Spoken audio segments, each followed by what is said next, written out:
It's almost time for action here in Oklahoma City. And as the Thunder arrived earlier, hi everyone, we're coming to you live on, well, how long?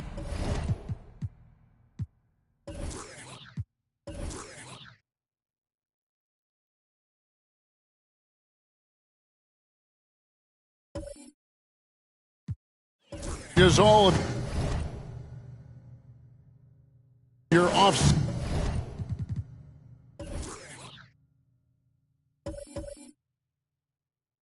season.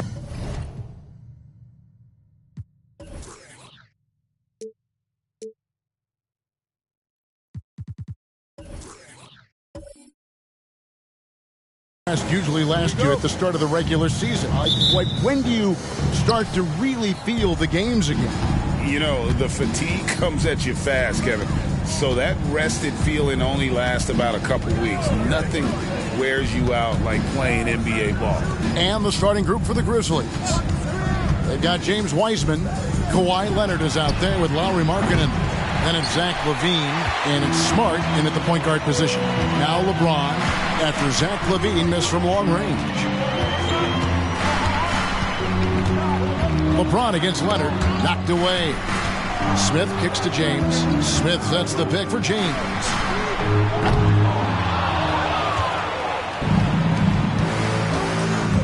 Here's Leonard with the putback.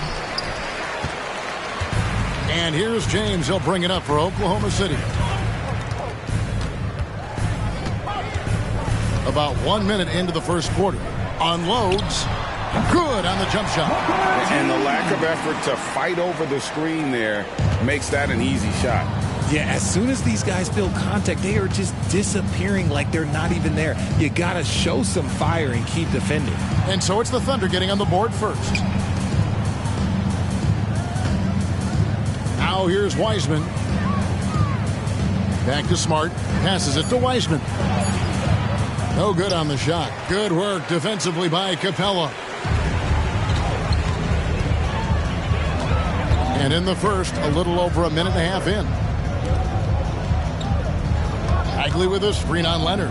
Back to Bagley. And finished off by Bagley. And that's the thing. That's why he's going to be top 5 all-time in assists. LeBron James just drops dimes. Right, for a franchise like Memphis, is there a specific way they have to build? Through the draft. I mean, they aren't going to get the huge A-list free agents, so you have to hit on your picks. You also have to keep your guys happy. Sign them to smart extensions. Just 4 to shoot. Here's LaVine, and Capella sends it back. Opponents have to be careful when Capella is in the area. What an impressive display of timing. And that replay showed just how forceful that block was. And an early swat like that can really set the tone. Now the shooters will be feeling his presence. Thunder have gone 2 of 3 here to start out the game.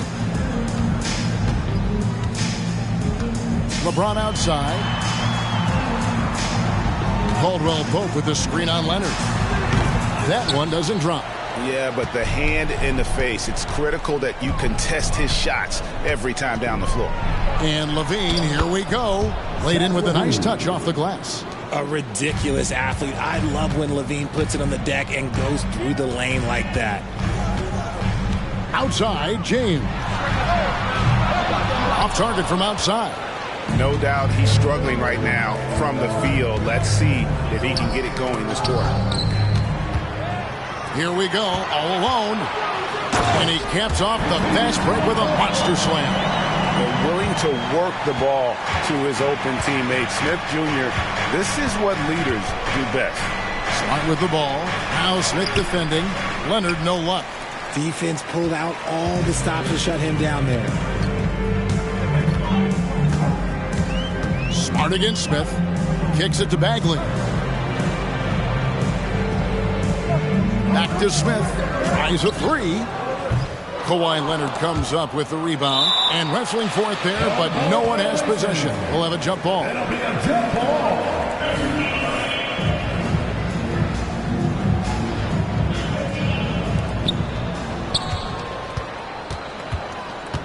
And we're just over 3.5 minutes into the first quarter. Back to LaVine. Three-pointer. It's good. It's his second basket. He's shooting 2 for 4. Zach LaVine just lets the game come so naturally. His ability to catch and shoot is one of the quickest in the league. Smith for 3. And no good. Memphis trailing here. LaVine with it. He's picked up by James. Here's Smart. And that won't go, missing the go-ahead bucket. And here's Caldwell Pope. He brings it up for the Thunder. They couldn't put the pieces together, losing that last matchup with San Antonio. Total embarrassment. I was shocked at how poorly they played. I think they were shocked. Well, we'll see how they respond after that weak performance. It should tell us a lot about their character as a team. Here's LaVine following the score by Dennis Smith. Back to Markkanen. 6 on the shot clock. Over Bagley. And Markkanen gets it to go on the assist by LaVine. And how about the D was excellent there. But Markkanen just so skilled. And with that size, still able to finish. Wow, this guy's got a chance to be special. Now here's LeBron. He had an 18-point outing in their last game against San Antonio. And it's good. 2 points. I know what they say, defense wins championships, but you need some bucket getters too now. And the definition of a 3-level scorer, RJ, Zach LaVine can fill it up with the best of them. Yeah, Greg, and with his blend of deep range and elevation, I don't know, he might be a 4 or 5 level scorer. One thing's for certain, this man's fun to watch. Entering the league as a defensive stopper and a hustle guy, Greg, Marcus Smart has really rounded out his game. And Kevin, he's put in the work, retooled his shooting mechanics, playmaking style, but what's been most consistent, he still steps up in the biggest moments on both sides of the ball. 2 shots.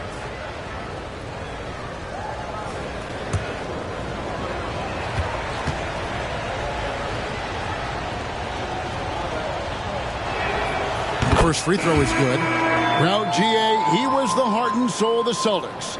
But now, Marcus Smart is a Grizzly. Reminiscent of another first-team all-defensive guard who left Game Green to create grit and grind in Tony Allen. Memphis hoping Smart has that same kind of impact. And that's good as he hits both of his shots. In regard to the Thunder, they had to go through, Greg, a rebuilding process not too long ago. Yeah, it was a tough couple years, but they had a plan in place and did it the right way. They made some smart signings and created a very balanced roster. Offensive rebound, outside for Bagley. Caldwell Pope passes to Smith. Poked loose. Pass to Leonard. And he could not get that one to go. Out of contact, and he'll go to the line for 2. And punishing move there on the interior. Usually Leonard's going to get the bucket, draw the foul, or both. Taking 2 shots.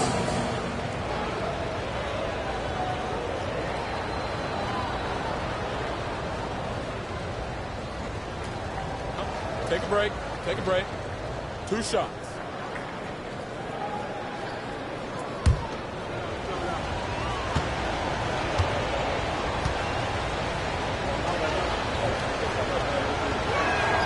And it's tied up with that one. With the Grizzlies, Richard, there's so much talent. They just haven't made a big run in the postseason. Yeah, it's coming. They've lost to the Warriors and they've lost to the Lakers the last 2 years. Both of these teams just have a tremendous amount of an experience advantage versus the Grizzlies, and it showed. Looking at who's out there now for the Thunder. Griffin's checked in for Caldwell Pope. And Black's subbed in for Dennis Smith. And that one falls, and that puts him up by 1 point. And that's another area where he is just a superb player. Excellent at the free throw line.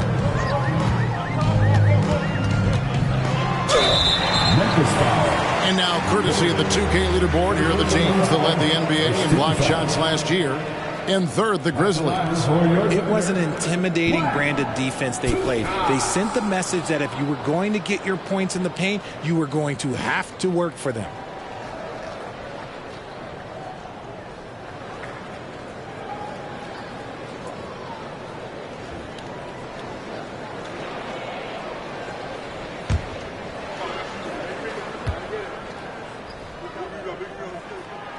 And he can't get the first one.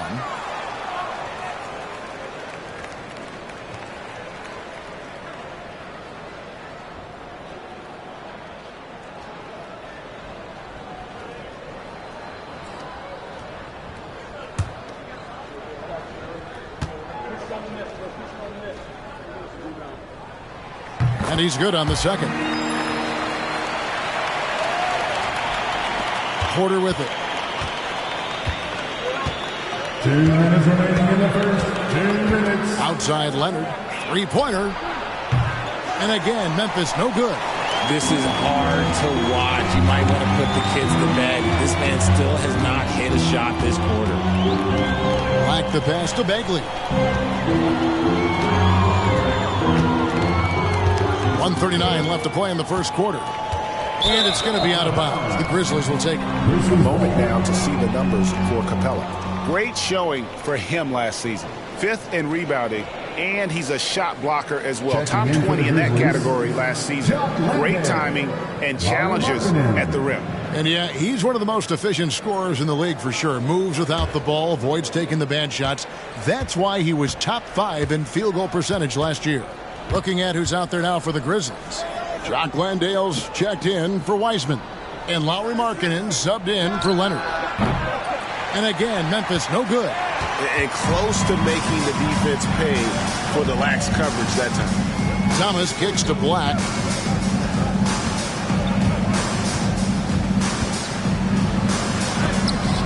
And it's blocked.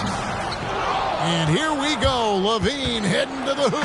And Levine throws it down. Ooh, boy, that's some great speed. Athletically, Levine is just a step above most people. Outside Thomas. Lets it go from the wing. A nice shot by Black. Black's got the game tied up here for Oklahoma City. Memphis has gone 1 of 5 from downtown in the first quarter. Points out there have been hard to come by. Jaquez, and he's fouled pretty hard on that shot, but he's got the chance to pick up the points at the line. It's on A.J. Griffin.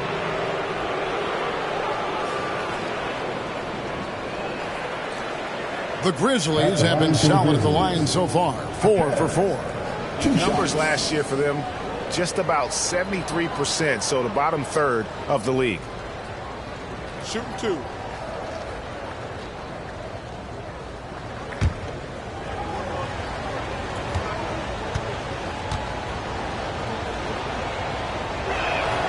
And he makes the first. And the Thunder with some changes.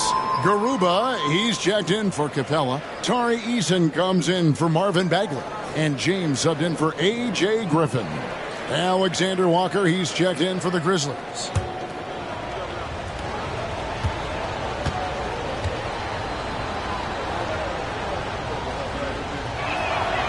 Good on both. 44 seconds left to play in the first. On the wing, James.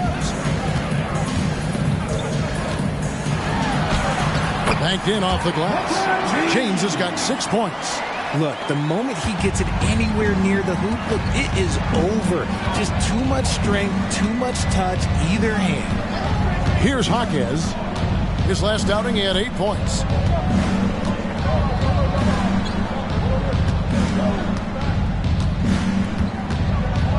Just 5 on the clock. And another miss by Memphis. Here's Black. Fires the 3. It's a tie game in Oklahoma City. The second quarter coming up right after this break, so don't go anywhere. The Grizzlies, 15.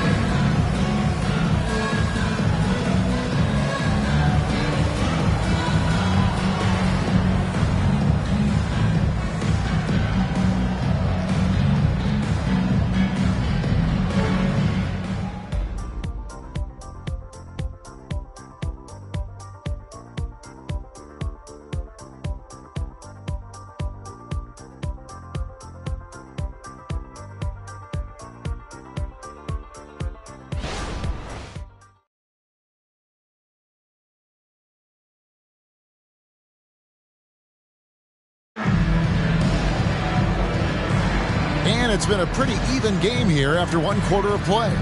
And let's quickly break down the game we've seen so far from the Thunder, guys. Well, in that first quarter, they were intent on just pounding the ball down low. And let me tell you, when you establish a physical edge, it gives you a mental edge too.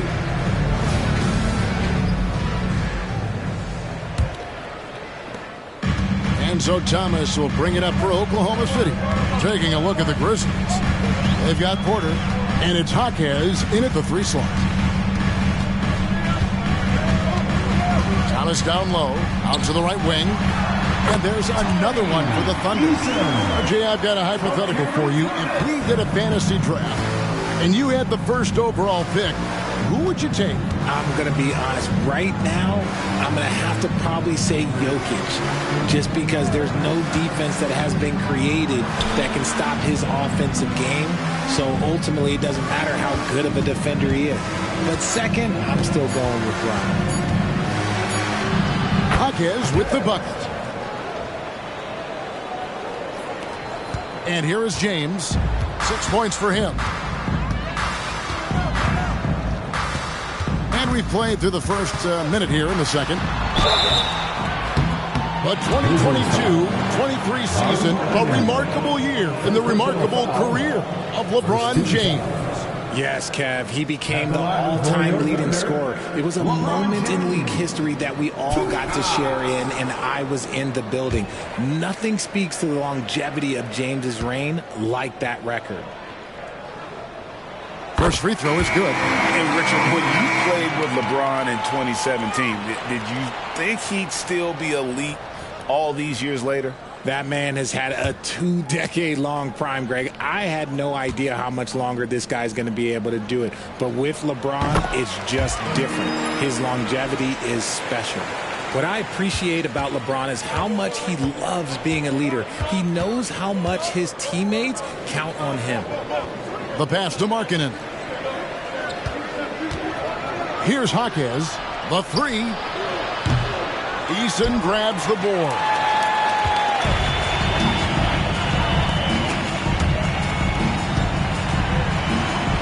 And here's James outside. That's off. It's his 4th miss in 7 tries. Memphis trailing here. Let's check in with our reporter, David Aldridge. Thank you very much, Kevin. Oklahoma City is a franchise that has to have patience. Coach Mark Daigneault said there's no schedule. That's the biggest thing. There's a way of operating that we're very confident in and that we're going to bet on. And that's developing, having a good environment, and trying to play a style that scales forward. We're just going to keep our head down. Kevin, back to you. And keep going straight ahead. All right, D.A., thanks. Here's Markkanen. The Thunder making the shot. Alexander Walker passes to Markkanen. That doesn't go in. Had a chance, though, to take the lead. And the Thunder pushing it up now. Here's Eason. That's good, and he's now 3 for 4 from the field. Feed the interior. Good things will happen. Outside, Markkanen. Oh, and he plucks it off the glass. Wow. Oh, and a fast break for Oklahoma City. The second effort. And the rebound goes to the Grizzlies. They're getting their first look at the Thunder in this one. And going back to last year, this series was an even split. Now the feed to Black. Good, and the assist goes to LeBron. LeBron's got his 3rd assist on the night. Such a wizard with the ball. James always finds the open man. So timeout call here. The first for Memphis.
Capella, he's checked in for Garuba. Caldwell Pope comes in for Thomas. And it's Dennis Smith in for Black. And Memphis also making a switch. Levine's checked in.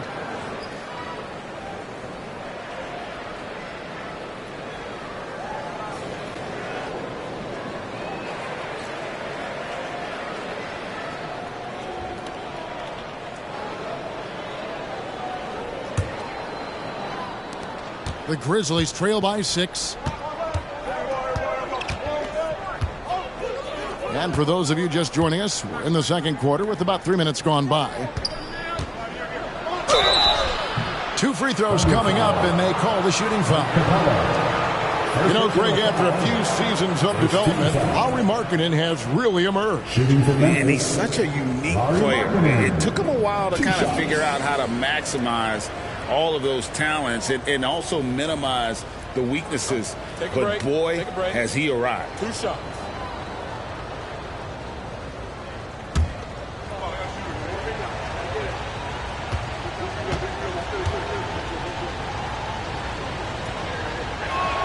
The first one falls. And Markkanen is showing the aggressiveness you like to see in a guy with his skill set. Somebody who doesn't lack confidence when he shoots the ball.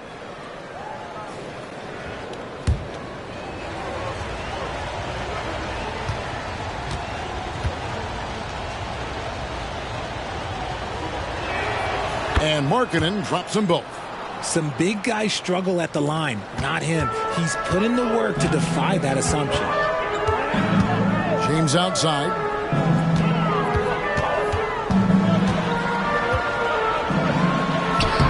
And he can't bank that one in. He hasn't had his best game, but they've gotten enough production elsewhere, so it hasn't really mattered. Levine kicks to Smart. Back to Levine. Lets it go with a 3. Hands it from downtown. Levine's got 10. And since being drafted in 2014, Levine has put in the work to get his three-point shot where he likes it, really upgrading that deep game.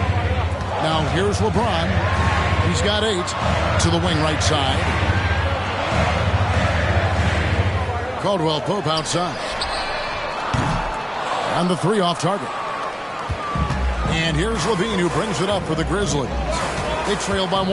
Defeated by the Wizards in their last game, they'll try to put that one behind them. Scoring efficiency was an issue in that one. Took them too many shots to get their points. Yeah, it looked like they were settling out there, not moving the ball enough to generate the type of shots that they want. No good from outside. Got the defender off his feet with the pump fake, but couldn't knock it down. James down the lane. And oh boy, a lot of contact there, but he gets the call and will shoot 2. That's a good drive by James, making sure to get the whistle by still getting the and one. And this is his second trip to the line in the game. 77% shooter at the line a season ago. Those are better than average numbers.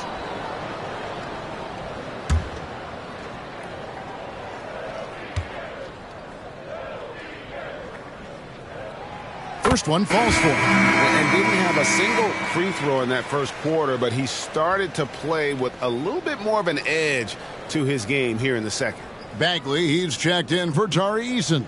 And Memphis also making a switch. Leonard, he's checked in for Lauri Markkanen. And both free throws good for LeBron. The Grizzlies trail by 3.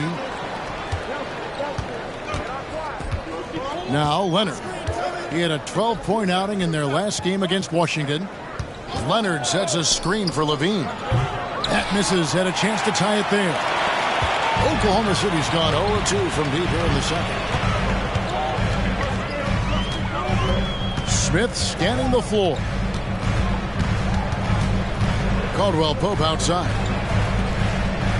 Clock at 6. Bagley the pass to Caldwell Pope. Over Leonard. And again, Oklahoma City, no good. For Memphis, they've gone 3 of 8 from the field since the beginning of the second quarter. Pass to Smart. Here's Landale. No good. That would have tied it. Now here is Smith.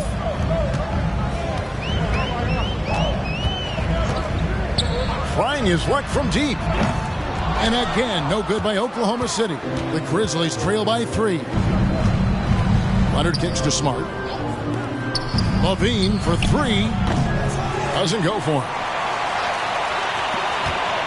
The Thunder shooting 36% in the second quarter. They really haven't found their rhythm yet offensively here. James fires from way outside. The Thunder with another miss. Okay, so if I were to say this was a disaster of a period for him, it would be an understatement. But hey, sometimes you got to shoot your way out of the slump, even for him. Leonard, no luck.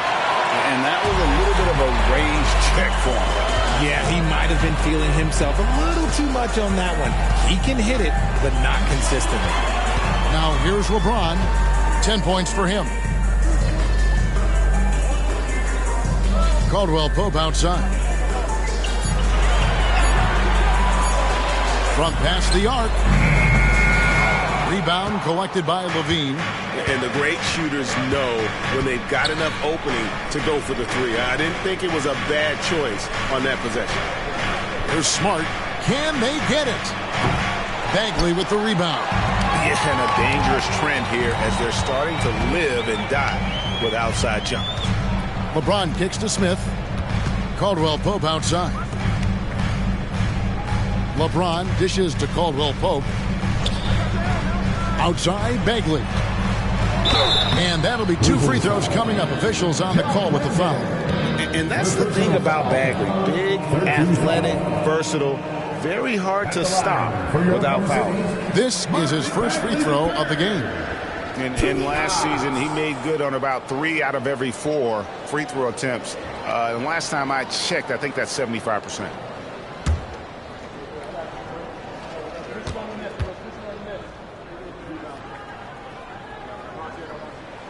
And the first one drops. As we've gotten closer to halftime, their style has become more and more physical.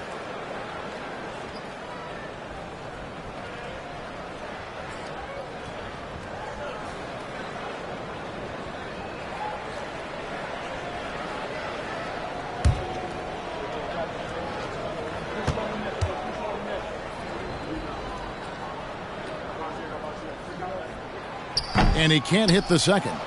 And the game Bagley has reminds me a little bit of Chris Bosh. Oh, wow. Goodness, man. Uh-oh, Zach LaVine, he's already won multiple dunk contests. Maybe another? James looking it over. Bagley with a screen on Leonard. To the middle. And it's Bagley. That time on the assist by LeBron. LeBron's got his 4th assist in this one. Guys are looking for a spark here. Yeah, a cold stretch offensively, for sure. Smart passes to Levine. Off target from 3-point range. Not sure why he keeps trying his luck from deep here. It's just not his night. Outside, Bagley. He kicks it to Caldwell Pope. No good from outside.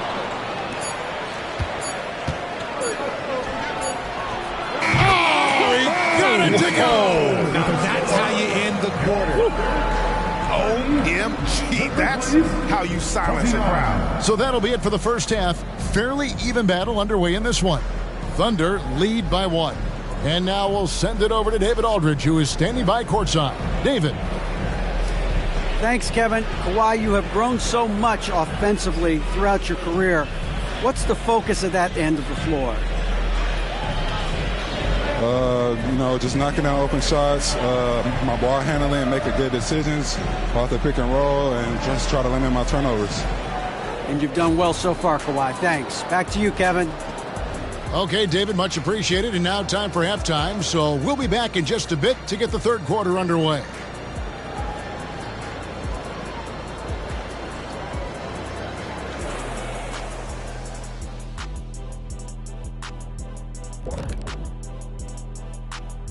Welcome, everybody, and a good half underway in this one. The Thunder battling it out tonight. Not to steer us completely off topic, but just out of curiosity, either of you ever think about coaching in the league? You know, I don't know if I'd be good at it because I get so invested in these games, man. I might lose my cool at a bad call and, like, just go crazy. My answer is no. You heard it here first. No Coach O'Neal in our future. Now looking at this Oklahoma City game, the Thunder dealing with a thin margin. Their offense has been playing as one. They check their hero ball at the door and big assist totals. Just keep doing what you're doing, guys. So they get a passing grade? Oh, my gosh. Here we go. You see, a passing grade, the assists, the sharing, the sharing of the... Okay.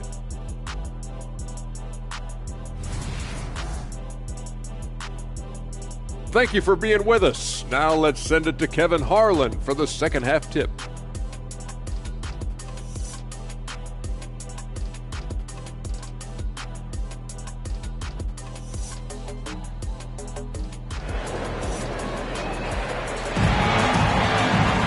And in that first half, we saw a pretty tight battle. We'll soon find out what sort of adjustments were discussed during the half. You look at Zach LaVine, he's really been playing well. No problems fighting his way to the rim in this one. A lot of points in close. And you love that mindset he has going at the rim. He hasn't settled for anything, and he's been the aggressor all game long. Marvin Bagley is out there with James. Then it's Clint Capella. Then it's Dennis Smith. And it's Caldwell Pope in at the 2. That's the lineup out there for the Thunder. And not allowing the shooter even an inch of breathing room on that one. I'm sure they'll think twice about shooting against him next time. Now here's Smart. LaVine for 3. Good, and Smart gets the assist. LaVine's got 18 points. And this is the game plan for him. He's a big part of their floor spacing. Yeah, you got to know where he is at all times, especially when he's roaming around the perimeter ready to fire. And Wiseman sends it back. And putting in work on the defensive end. Wiseman's swat providing a spark to his team. And a look now at the Thunder's upcoming schedule. On Thursday, they'll be matching up with Al Horford and the Brooklyn Nets. And then on Tuesday, they'll be taking on Victor Oladipo and the Utah Jazz.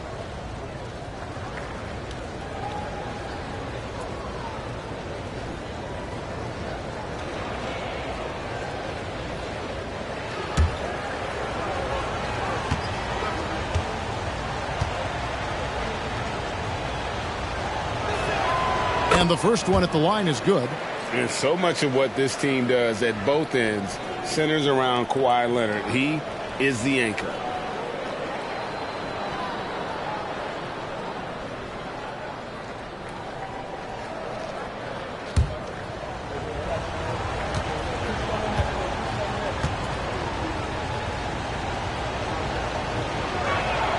Both good from the line that time. And for those of you turning in, we're about a minute into the second half. James with it. 10 points for him. Ball's knocked loose, and the ball travels out of bounds. It was last touched by Smart. And that kind of stifling effort on defense needs another look. Sharp instincts on D there. Just timing when to rise up and swat that one away.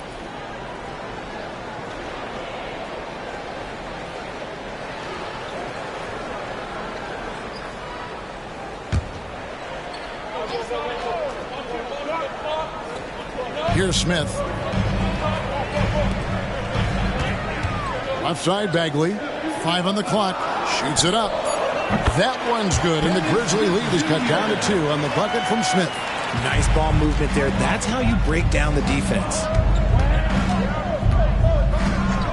Smart passes to Markkanen. A three-pointer, no good. And it's Smith with the ball. He brings it up for Oklahoma City. Passes it to Caldwell Pope. James in the post. Leonard's there. Stolen by Markkanen. LaVine looking around. Pass to Smart. And here is Markkanen. Defended by Bagley. Wiseman with the ball. Capella's there. Wiseman kicks to Levine. Kicks it out to Leonard. Offline with his three. And they had some botched coverage that turned into no coverage. With a short break in the action. Here's the lob. And LeBron flies through the air. Making it look easy. LeBron James, old man, can still get up with the alley-oop finish. Now a timeout called by Memphis. OKC, here is your own city crew.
A brief check now of the stats for Caldwell Pope. How he did last season. Last season chipped in 11 points per game, 2 assists and 2 rebounds. Nothing about his numbers really jump out at you, but he'll come up with a timely play or two every game. And that's what you need from some guys on the team. Not everyone can be an all-star. You need glue guys to find that success too. Not quite 2.5 minutes played here in the second half. Leonard against James. Outside, Levine. Levine double team. Wiseman finds Markkanen. Shot clock at 6. Memphis needs to get off a shot here. And another miss by Memphis. Rough start to the second half for them. Only getting one of the past 4 shots to fall. In the corner, it's James. Caldwell Pope outside. For the lead. Bangs home the trifecta. Now it's a 3-point Thunder lead.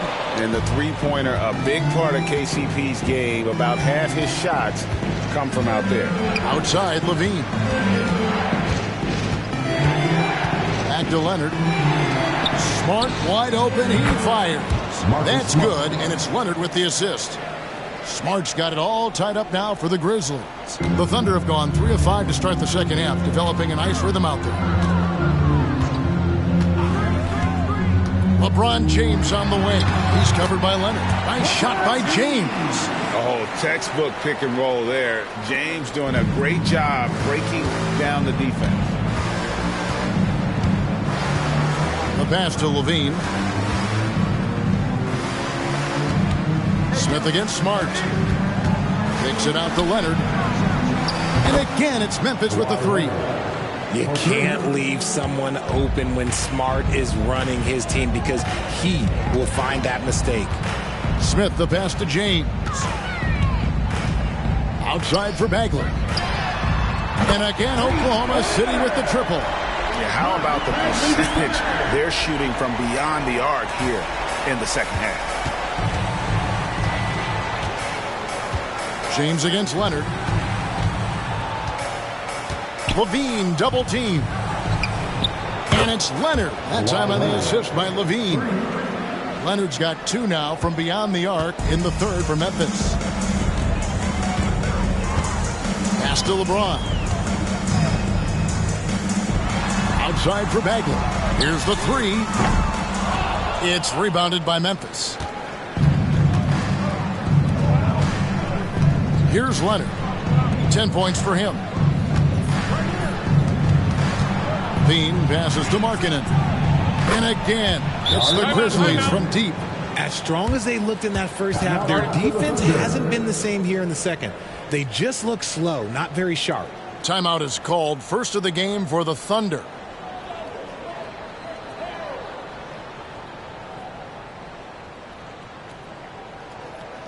It would be a Thunder game without the scorecasters. Show us some love, fans.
Thunder making a switch here. Thomas is checked in, and the Grizzlies also with the sub.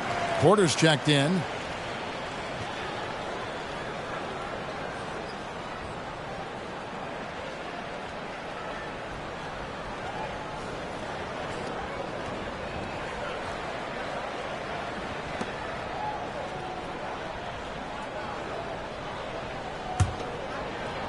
Thunder trailing by 4. Passes to Bagley. With some arc. Outside for Caldwell Pope. Good on the three-point shot. Caldwell Pope's got 6 points in the quarter. And gotta like what they've been doing down low in the post. Outside Leonard. Back to Porter. Tipped away. And that's out of bounds. Memphis will retain possession. Now here the 2K leaderboard with last season's top rebounding teams. Second, the Grizzlies. You can see the emphasis they put on rebounding. Such a huge part of their game, and one that they didn't ignore. Tari Eason's checked in for Capella.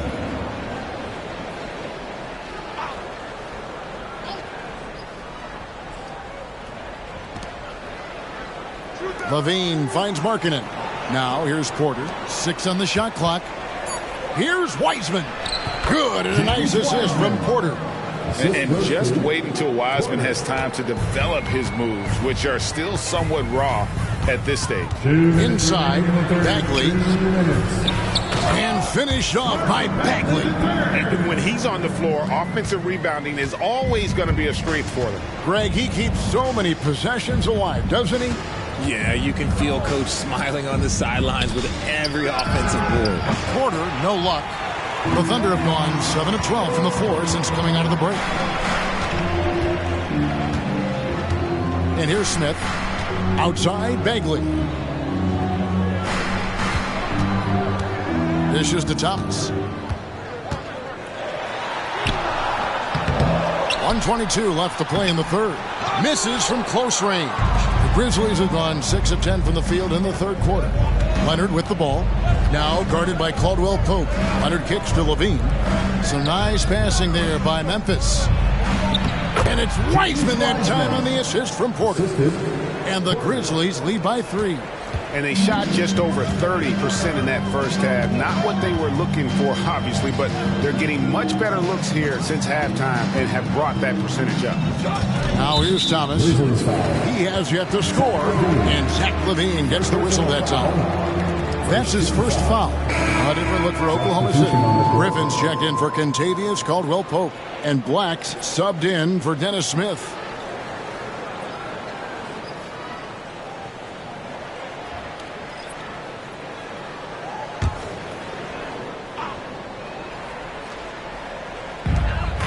.50 seconds left in the third quarter of the game. Outside Thomas. That doesn't go on the chance to tie. They can go 2 for 1. It's about being smart right now. Here's Hawkins. And contact on the shot, so he'll be shooting free throws here. It's on A.J. Griffin. Really the right play defensively. If you can't block, force them to the line. For Memphis, they haven't made a mistake at the line yet. 10 of 10.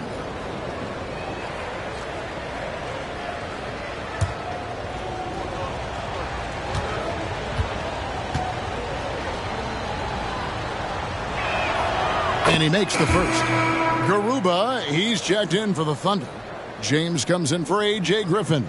Alexander Walker, he's checked in for the Grizzlies. Smart comes in for Porter.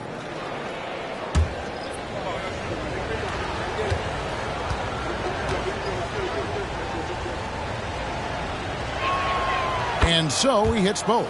We're still waiting for that first miss from the line this half. 26 seconds left in the third quarter. Eason, the screen from deep LeBron. It's rebounded by Memphis. Here's Alexander Walker. No scoring in this one. Landale. The D just kind of stepping aside and letting him get to the rim. There's a reason, GA. The lead is what it is right now. Yeah, it's going to take better rim protection than that if they're going to climb out of this hole. And we've watched 3 so far in this one. It's the Grizzlies leading by 5. And we're just moments away from the start of the fourth quarter. Stay with us.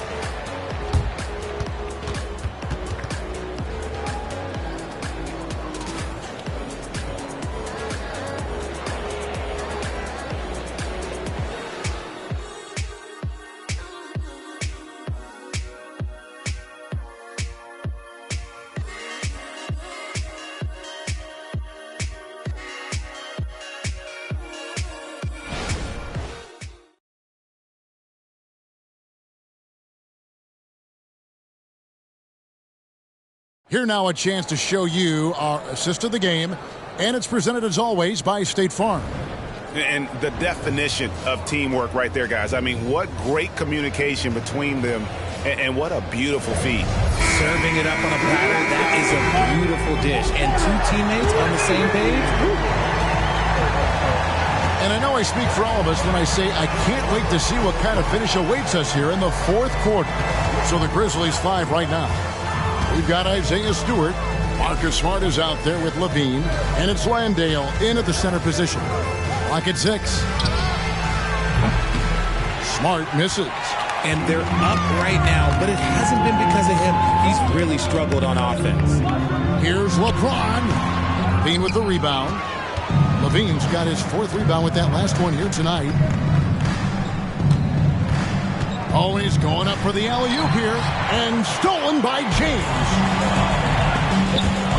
Stolen away.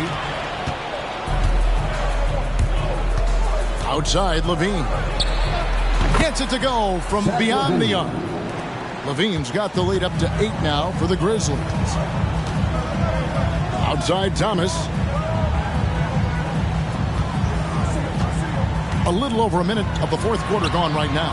Right through the cylinder that time, all net. Thomas got his first bucket in this one. Now Levine, pass to Hawkins. Fires for 3. That's good, and it's Levine with the assist. 3 points. Levine's got his 4th assist with that last one here tonight. And so James will bring it up for Oklahoma City.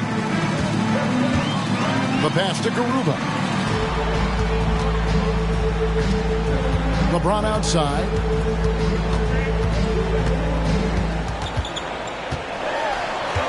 Four on the shot clock. Here's Thomas. It's hauled in by Stewart. They're losing because he is struggling so bad, and he has not looked comfortable all game. Here's Hawkins. Makes it off the glass.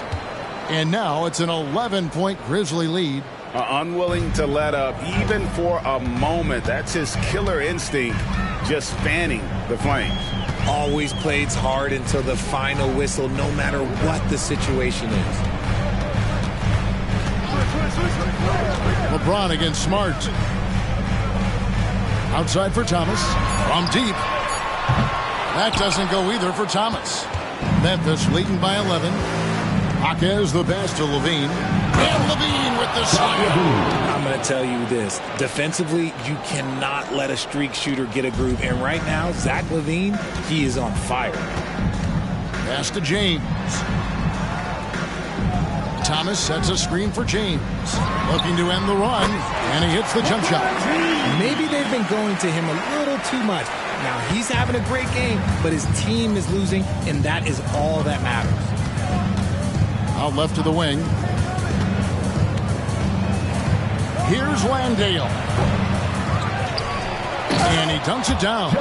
There it is, guys. One of those effort plays that makes a big difference in the game. And GA, it is definitely making a difference so far today.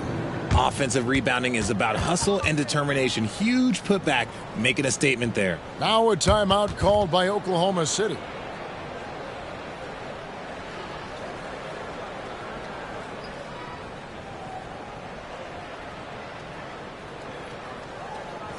Here come your Thunder Girls.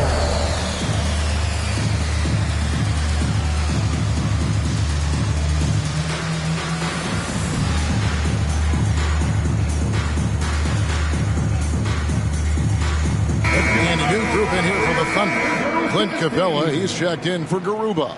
Marvin Bagley comes in for Tari Eason. Kentavious Caldwell-Pope, he's checked in for Cameron Thomas. And it's Dennis Smith in for Black. And now we've got some time to check in from the sidelines. You got for us, DA? During that last break, Coach Mark Daigneault talked to his team, and it was an intense huddle. Coach challenged his team. He told them the effort's not there. It has to get better. See if those words work, Kevin. Thank you, David. Okay, Rob with the big boy moves. Look, he just absorbs the foul, still getting the shot, doesn't even feel it. Porter's checked in for Memphis. So after making the first, he goes 1 for 2. We've played just over 3.5 minutes now in the fourth quarter. Back to Levine. Levine double team. The shot by Markkanen, nobody around. Good, and a nice assist from Porter. Porter's got 3 assists now in this one. Thunder trailing by 15. Now here's LeBron. Capella with a screen on Leonard. Takes a 3. James, no good. Locking the arc down. Defense knows it's on them to scare off those shots. Smith against Porter. Levine, a screen on Smith. And a wide open look for Porter. And again, it's Memphis with the 3. And the D has gotten a little bit laxed here defending the triple.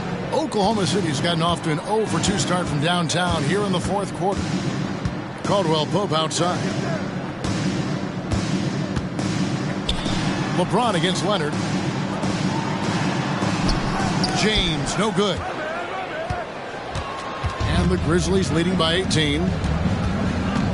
Leonard dishes to Porter. Passes it to Levine. Back to Porter. Now Leonard. Covered by LeBron. 6 to shoot. James against Leonard. Shoots it. It's rebounded by Oklahoma City. Capella's got 10 rebounds here tonight. So active. That shot by Caldwell-Pope, no good. Just enough resistance to force the miss. Barely. That's one he'll generally make. Porter finds Levine for 3. And another miss by Memphis. And here's James. He'll bring it up for Oklahoma City. It's an 18-point game. Bagley against Markkanen. Bagley the pass to Smith. The Thunder with another miss. Memphis with the ball. They're on an 18-5 run here. Outside, Levine. 2 minutes remaining in the game. Three-pointer, Markkanen, and that comes off the assist by Levine. Levine's got 6 assists in the game. Our timeout called by Oklahoma.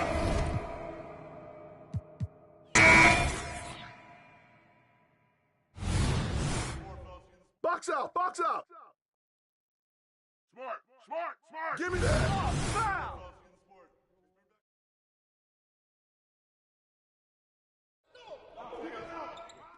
Oh, hit that. It's all good. I'll do it. Coming in. And one.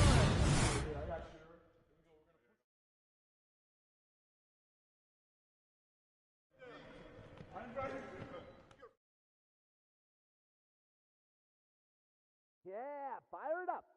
Yeah, player.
Let's bring out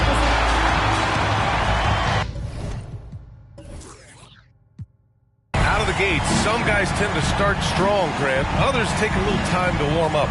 Which group did you align with? Yeah, good question, BA. You know, I always liked to start the season strong. And a lot of it goes into your preparation. What are you doing in the off season?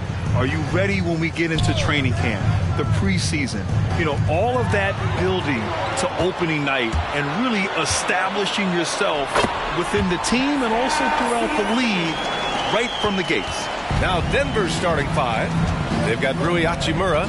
Rudy Gobert is out there with Aaron Gordon. Then it's Shai Gilgeous-Alexander. And it's Hield in at shooting guard. Now here's Gordon. Out to Hield for 3. 6 on the shot clock. Hauled in by the Kings. Thompson outside. Henderson, the pass to Siakam. No good from outside. First quarter of play, a minute in. Outside Hield. Outside Gilgeous-Alexander.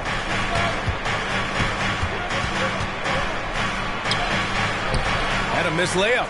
That's exactly the look they wanted, guys. Right guy, right play, wrong result. Siakam in the post. Defended by Gordon. Siakam, pass to Thompson. Here's Sabonis.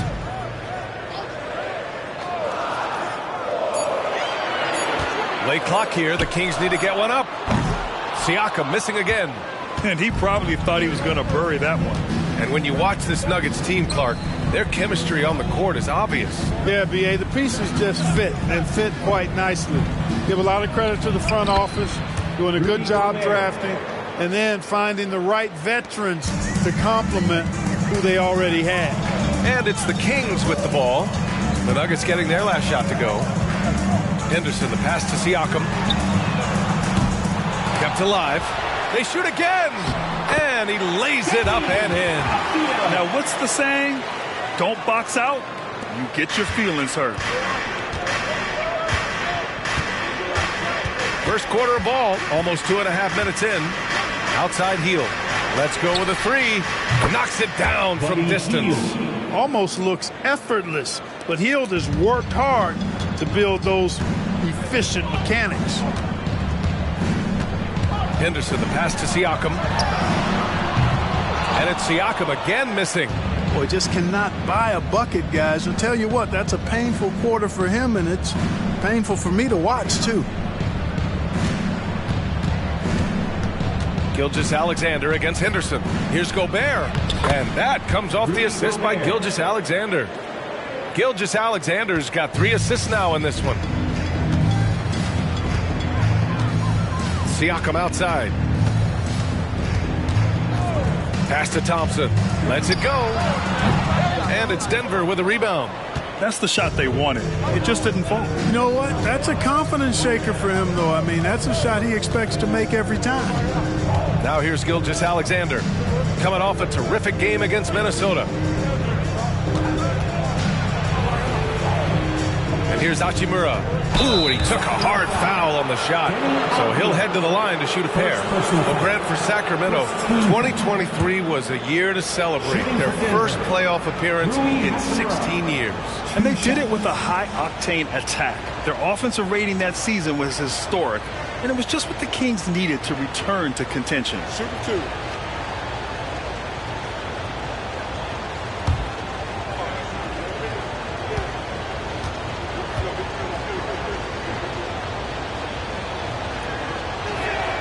First free throw is good.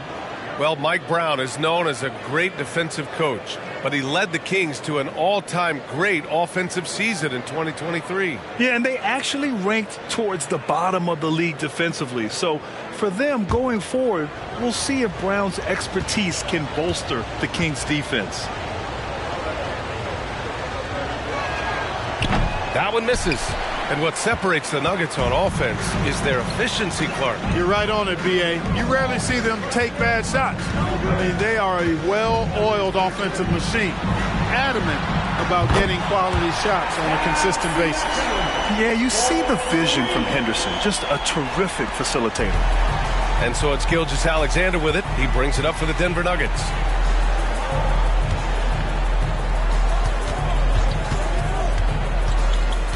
Shoots from the block. Nice touch on the bank shot. Attacking in the painted area. Clearly that was their game plan coming in. Henderson scanning the floor. Pass to Siakam. The fadeaway. And it's Gobert with a rebound. Boy, he knows he should have knocked that one down, especially with the defense not giving much of an effort. Hield passes to Gobert. Back to Hield.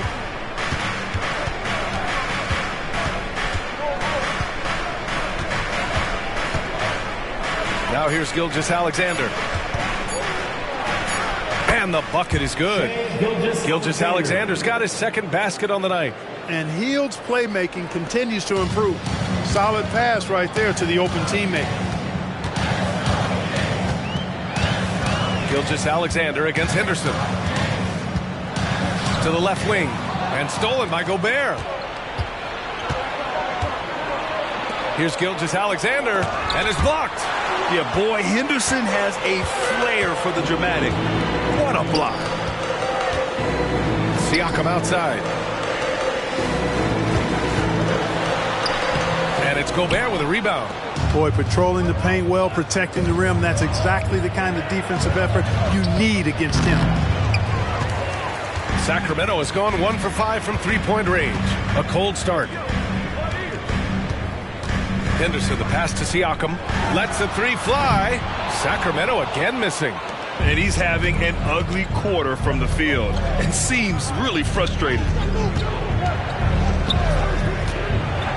Hachimura with the ball. Gobert up top. He's guarded by Sabonis. It's stolen by Henderson.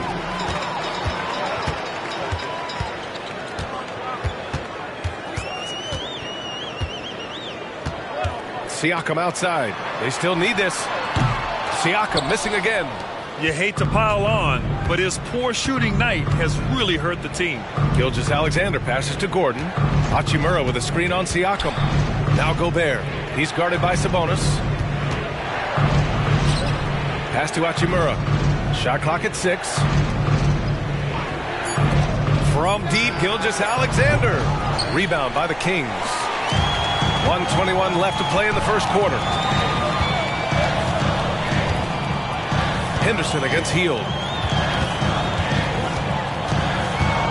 Now here's Henderson. Tight defense on him. Thompson gets a good look. That one falls. Nice feed from Sabonis.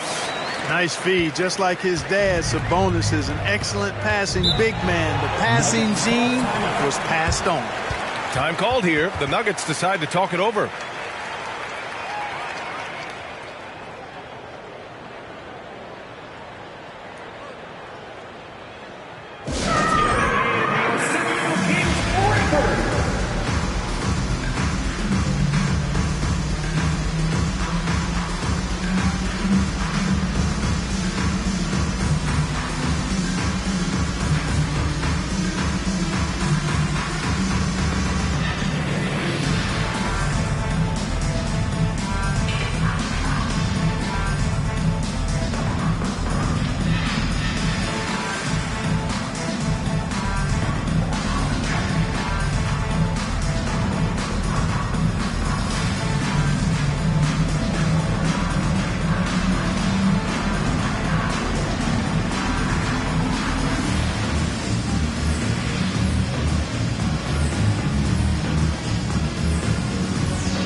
Kings will go for a different look here.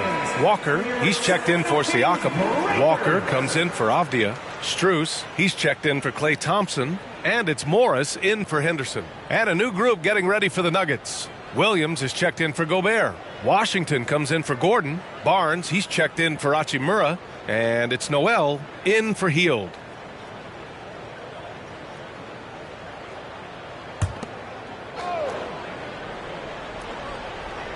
Here's Washington.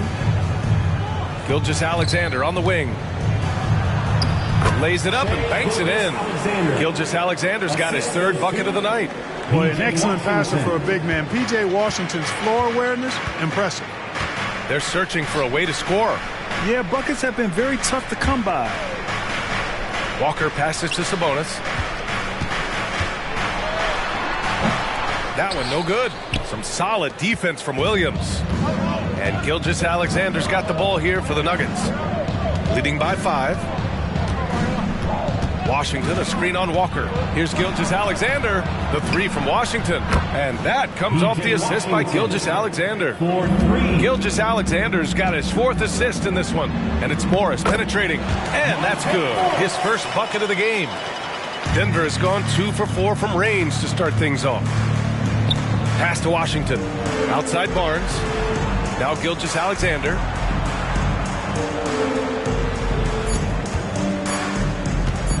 Over Morris. And it's Denver with another. There's so many facets to SGA's game. He's equally good from all three levels. And so it's the Denver Nuggets finishing the quarter with an 8-point lead. The hustle they've shown on defense has been tremendous. We'll be right back.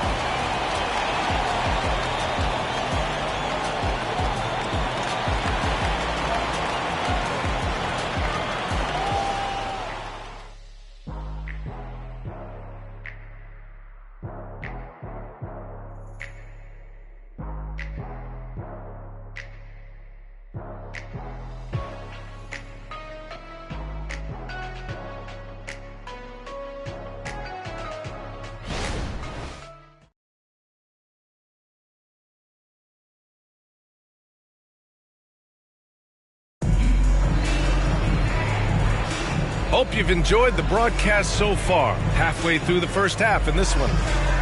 And let's quickly check out the scoring breakdown here for Denver. They've done a great job facilitating so far. So moving the rock and finding the open man, just great selfless basketball. In addition to that, they've thrown their weight around inside tonight, too, thumping and bumping in the paint. A lot of their points have come from inside. And finally getting to full strength last season, the Nuggets showing how great they can be, Grant. Well, the franchise's first ever championship, BA.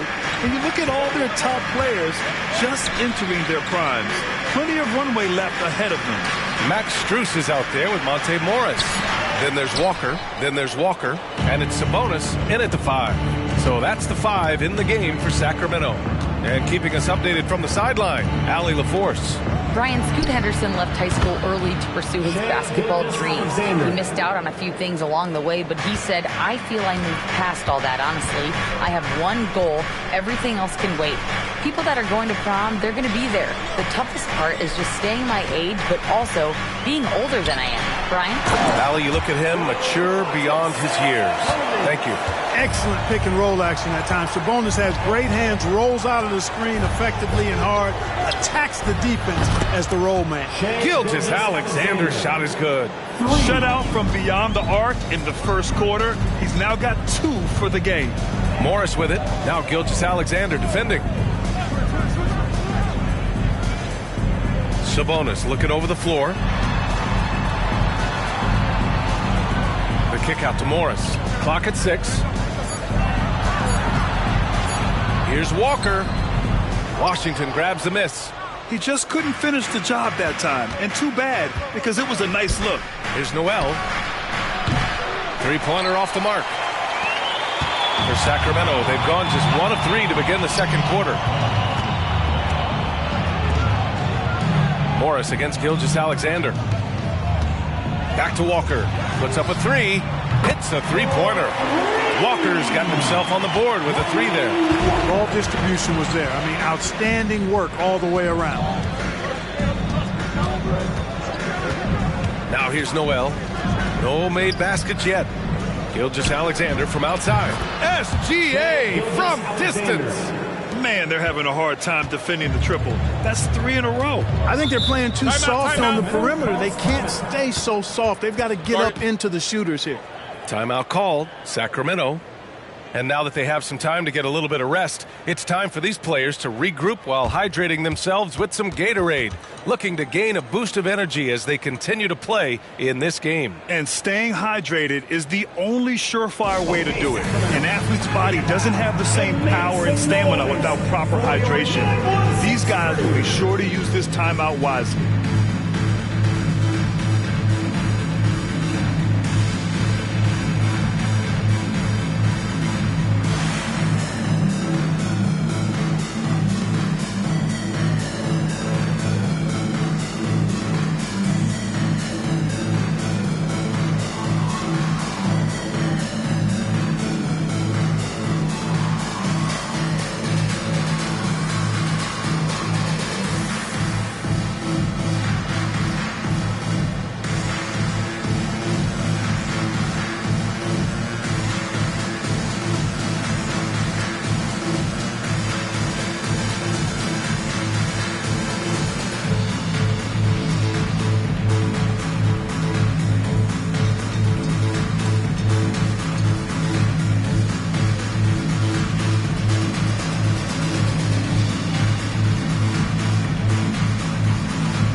And some changes here for the Kings.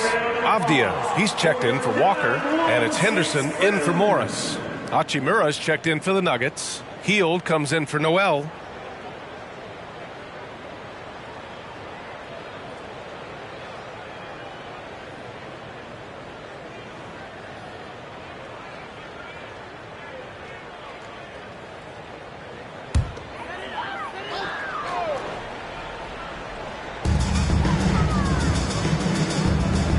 All right, for those just joining us, we're almost 2.5 minutes into the second. Pass to Avdia.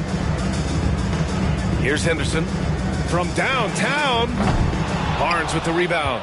They've had a slight leg up on the boards and a big leg up on the scoreboard. Well, you take a look at all of the stats, the team stats that is, and that's one of the many areas that they've had the advantage. And as a result, they've got a big lead.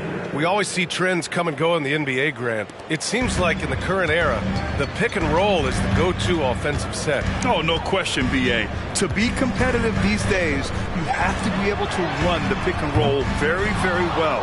And that's why lead guard play is so important right now in the league.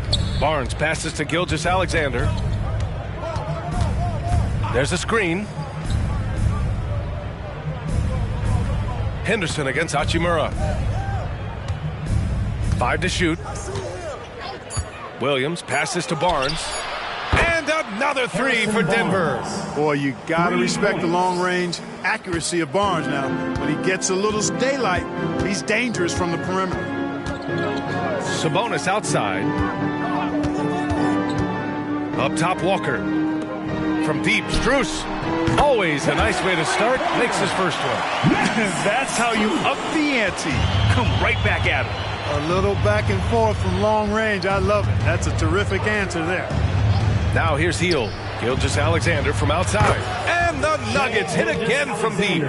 They're getting torched on the perimeter. 4 of the last 5 buckets have been threes. It's hard for me to watch this. I mean, the defense practically giving them those shots. Here's Walker. Still no points. In the live game, you don't see that many 6'2 players on the finishing end, but Henderson is a prime exception. Williams a screen on Henderson, and it's Gilgeous-Alexander on the drive. Strus against Hield. Outside, Williams. The floater. It's rebounded by Sabonis. Sabonis has got 4 rebounds now. Strus the pass to Henderson. And here's Sabonis. Williams defending. Hield against Strus. It's Walker on the wing. Beyond the arc. And the Kings with another 3. Can't sleep on this rookie from beyond the arc. Maybe not Walker's strength, but he will hurt you from deep. Now a timeout called by Denver. And your King, you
Here for the Kings. Olenek checked in for Sabonis. Pascal Siakam comes in for Walker. And it's Klay Thompson in for Strus. Gobert's checked in for Denver. Gordon comes in for Barnes.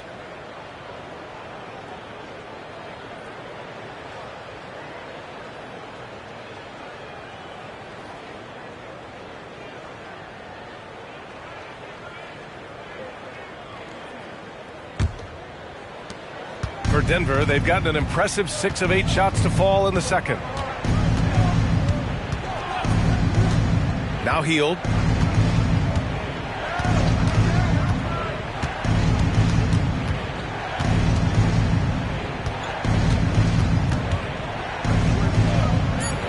Ooh, Thompson with the block. And with length and instincts, Thompson has been an elite defender in the league for years.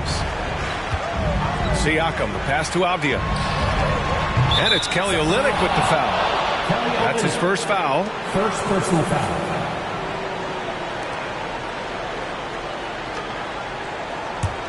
Denver's gotten 21 points so far from three-point land. They're 7 of 10. Gilgeous-Alexander against Henderson. Offensive rebound. Oh, a nasty putback. What timing from Gobert. This is what the team relies on Gobert for, clearing the glass and finishing the play.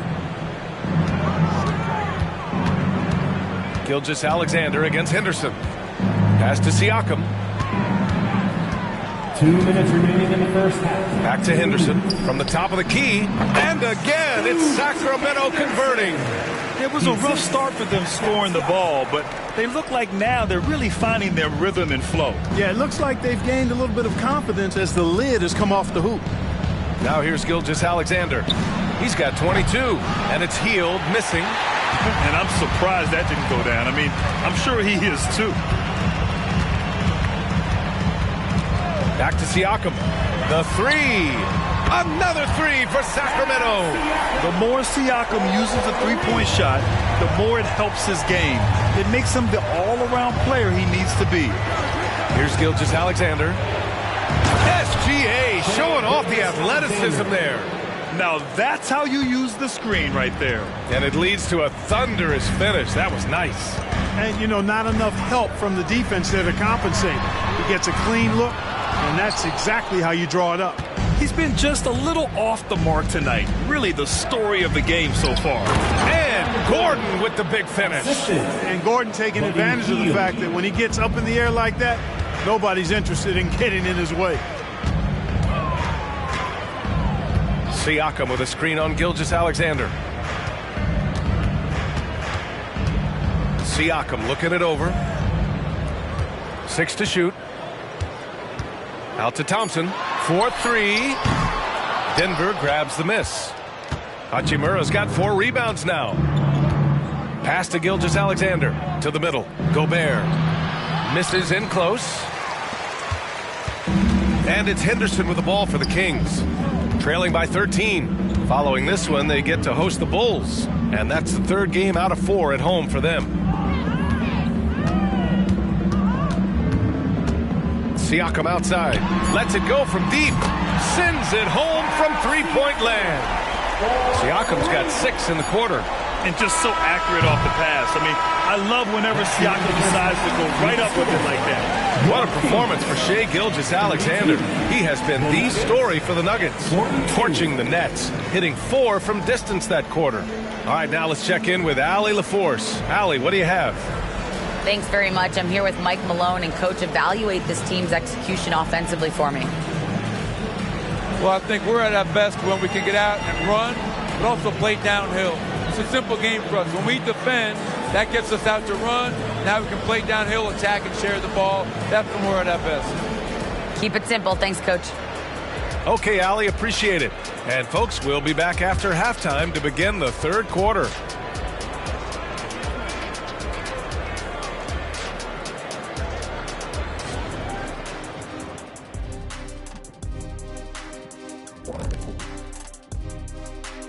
Hello, folks. With several other games going on around the league right now, let's catch you up on the action. The Memphis Grizzlies currently trailing the Thunder out in Oklahoma City, and still a closely contested game in the 3rd quarter. Both teams playing hard. Love the intensity. All signs are it's going down to the wire. And as we shift focus back to our game, things couldn't have gone much worse for the Sacramento Kings. Well, the obvious problem is the perimeter defense. And it's not all their fault. Sometimes a team just gets hot. But at the same time, at some point, you have to force shooters to put the ball on the floor and beat you some other way. It's a conundrum.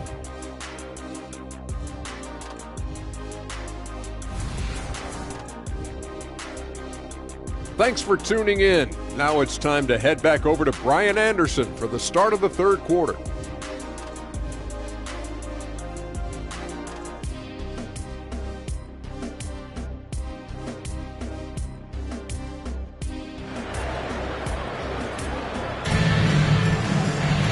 And we hope you've enjoyed the broadcast thus far. We're halfway through the game. You know, Shai Gilgeous-Alexander has been exceptional here, guys. He's hit shot after shot from deep. He's so locked in right now. Well, you know, the stroke looks fantastic. Even when he's had a hand in his face, it hasn't affected him at all.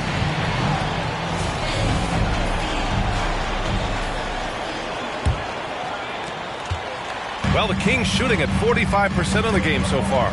On the court for the Nuggets, they've got Buddy Hield. Rui Hachimura is out there with Aaron Gordon. Then there's Rudy Gobert, and it's Gilgeous-Alexander in at the point. Now here's Gilgeous-Alexander. Gordon outside. There's the three. It's rebounded by Sabonis. Sabonis has got 5 rebounds in the game. Thompson passes to Henderson. High post Siakam. Gordon's on him. Pass to Avdia. And here is Thompson. Down to 5 on the shot clock. Here's Siakam. Off the mark. Had a chance there to trim it to single digits. Hield with the ball. Now Thompson defending. Oh, Sabonis with the steal. Henderson against Hachimura. And Avdia with the basket on the assist by Henderson. Henderson's got 3 assists now in this one.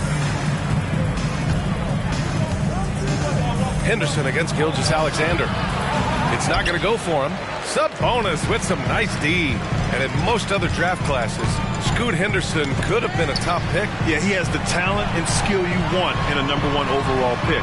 Circumstance of the class dropped him down, but he has everything you look for in a franchise centerpiece. Outside Hield. Here's the three. Buries it from 3. Hield's got 6. Quite simply, one of the best three-point shooters in this game. That's Buddy Hield. Pass to Siakam. Out to Thompson. Takes a 3. That drops. And it comes off an assist from Siakam. He's got 5. Man, this is just fun. These teams are trading threes back and forth. Nothing like answering back. One team gets 3, you fire 3 of your own. Boom. Using the size. Gobert. It's like running into an immovable object. Gobert setting that pick nicely. Henderson against Gilgeous-Alexander. Siakam for 3. Hachimura with a rebound. Hachimura's got 5 rebounds tonight. And they're +5 on the boards after that rebound. Hield for 3. And it's out of bounds. They say it was last touched by Sabonis. Now a timeout called by Denver. Denver calls time.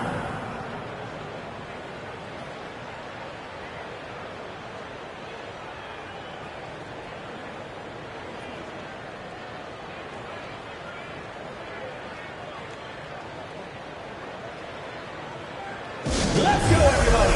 Time to make some noise for your Sacramento Kings Breakers.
since we have a moment, here are last year's most efficient scorers around the league.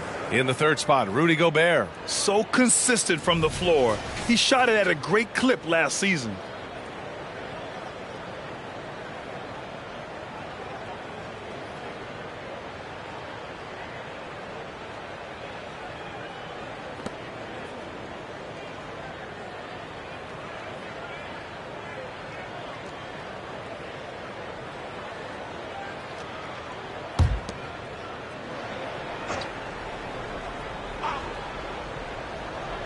A touch over 2.5 minutes of basketball played here in the third quarter.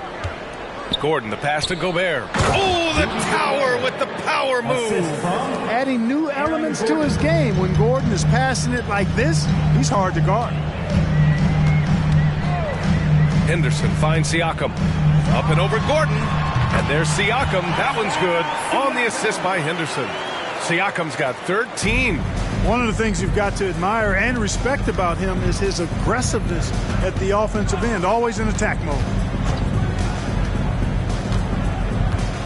And here's Gilgeous-Alexander. He's got 24. It's stolen by Henderson. And he lays it in off the breakaway. 6 points for him. Yeah, already a pretty cunning defender. Henderson finds chances to swipe the ball and sets the play in motion. Now here's Hachimura.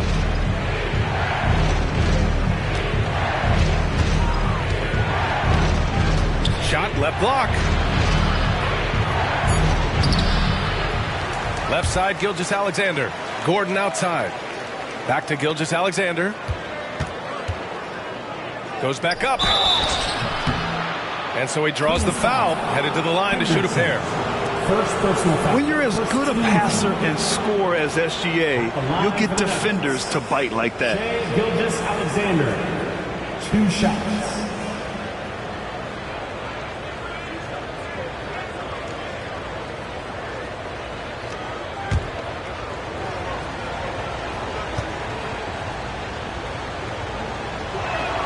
That free throw good from Gilgeous-Alexander.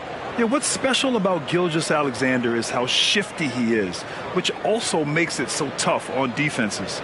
So the Kings making a change here. Strus is checked in.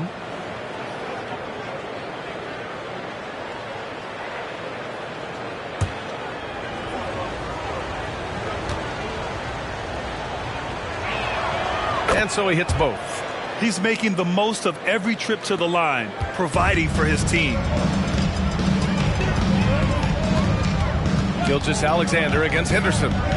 Siakam with a screen on Gilgeous-Alexander. Here's Strus. Pass to Henderson. 4 on the clock. That's tipped. And it's out of bounds to Sacramento. A moment now to see how the schedule is looking for the Denver Nuggets. On Thursday, they'll be playing against Russell Westbrook and the San Antonio Spurs. And then Friday, they'll be matching up with Damian Lillard and the Houston Rockets. They're looking at an almost ideal stretch of schedule. Games they can win all on home court. They'd have to really go cold to not have these next couple games go their way. And the Nuggets making a change here. Noel's checked in. Gotta fight harder to get over those screens. Well, I'm going to credit the screen. I mean, that's a good, strong pick he lays there. Now here's Noel. No points yet. And Gordon with the big finish. And the lead increases on a crazy offensive sequence. Man, the dunk alone would have been incredible, let alone the fact that it came off a pinpoint pass. Well, I tell you what, they've got this team just a step away from being completely sleek. Here's Siakam. After the Nuggets picked up a basket just a moment ago. Drew the contact from long range, and he almost got the hoop to fall. Instead, he'll shoot 3 at the line. And he's just relentless when he attacks. The rookie Henderson wants the contact. And a moment here to take a look at the scoring breakdown for Denver. Well, you love their unselfish play. Keeping that ball moving, good shot to great. That's winning basketball. How great have they been? I mean, shooting the ball from outside the arc, they have absolutely been lights out. And he's good on the first of 3. Yeah, a ripped physical guard. Henderson's competitive nature and drive to keep improving is really impressive.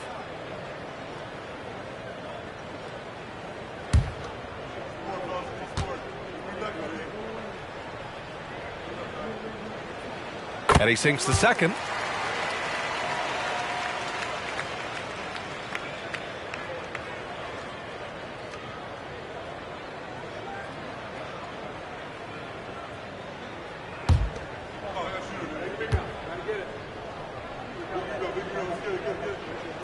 And he makes all three. Denver's gone only 1 of 3 from deep here in the third. Noel, the pass to Gordon. Hachimura with a screen on Siakam. Now Hield. And it's Sacramento with the rebound. Avdia's got 4 rebounds in the game. Ooh, Gobert with a steal. Hachimura outside. Here's Hield. And it's Sacramento with the rebound. Analytics already don't favor the mid-range jumper, let alone against exceptional defense. Picked by Sabonis. Henderson, the pass to Sabonis. Well-timed pass, and he goes straight to the bucket for the layup. Sabonis has gotten his second bucket of the game. The Nuggets have gotten only 4 of 10 shots to fall so far in the third. Down low. Here's Gobert. Oh, it makes it with the kiss. And the Nuggets lead by 7. Tell you what, he has been feeling it, guys. And the best game plan right now, it's elementary. Just keep feeding him. Let him eat. Timeout called. Sacramento.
Changes for Sacramento.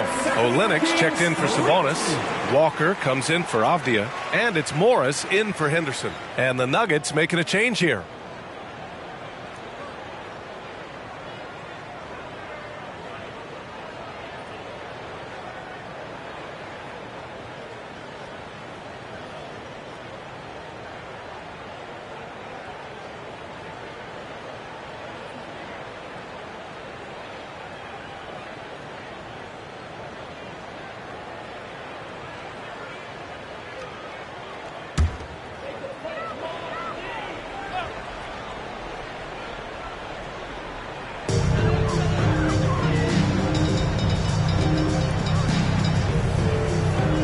Walker against Barnes. The kick to Olynyk. This one for 3. Good. And it's Walker who picks up the assist. Olynyk's gotten himself going here. His first points of the game on the deep ball. A minute 35 left in the third. Hardaway's shot is good. This is Hardaway's game. A quick trigger shooter who wants to score as often as possible. Looking at a player like Tim Hardaway Jr., you don't have to encourage him to fire away, Clark. Yeah, he's the guy who's always hunting his shot, looking to let it fly from deep, and for good reason. He's an excellent three-point shooter. And they're doing strong work on the glass, a +5 advantage for them. And guys, you know that rebounding is a huge part, a huge component of winning games. It's not a glamorous stat, but it's necessary if you're going to be a winning team. Sensational ball movement there. When you pass the ball like that, good things happen. Outside Walker. Siakam against Gordon. Morris outside. Back to Siakam. 5 on the clock. Pass to Olynyk. Now Siakam beyond the arc. Good D by Hardaway. Hey, you know, I like the competitive spirit, but when you look at it, I think he rushed that three a little bit because he was trying to get back at his opponent. And the lead increases on a crazy offensive sequence. Man, the dunk alone would have been incredible, let alone the fact that it came off a pinpoint pass. Well, I tell you what, they've got this team just a step away from being completely sleep. Looking to find the rhythm he had in the first half. That's now his 4th three-pointer of the game. Hardaway with it.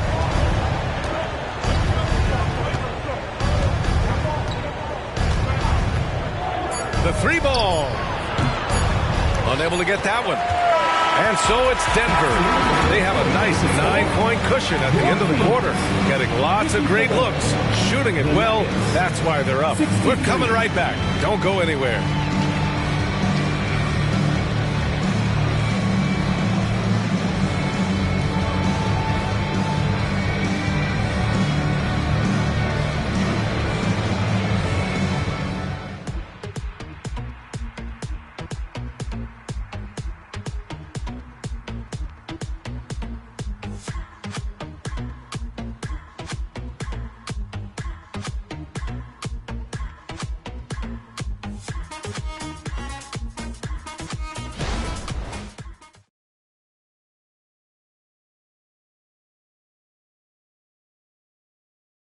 And a chance here to see what went on during a recent huddle. Raising a shot, no hesitation, we're back. They're trying to come every time, all right? Set our defense up, make a play against our set D, all right? We just got to take care of it and defend without fouling, okay? And Coach Michael Malone commanding his squad to be smarter on defense. They got to find a way to stop their momentum somehow, and it starts with strong defense. And this is it. Glad to have you along for this 4th quarter. We've got Domantas Sabonis. Max Strus is out there with Monte Morris. Then there's Walker, and it's Walker in at the 3. So that's the 5 in the game for Sacramento. Go up and get it, young man. Walker is terrifying when he's attacking the rim. Pass to Gilgeous-Alexander. Blocked. Now the Kings in transition. Here's Strus, and he gets that one. They're going at it on offense. Neither team backing down. Hey, defense is taking a back burner, secondary on the marquee, but who doesn't love a game like this? Let's go. I like offense. And so here is Denver. Following the score by Sacramento, Barnes with it. Walker picks him up defensively. Washington deflected. Yeah, using his long wingspan, Walker could become a serious defensive menace. Jalen Noel, 2nd personal foul. 1st team foul. At the line for 2, Lonnie Walker.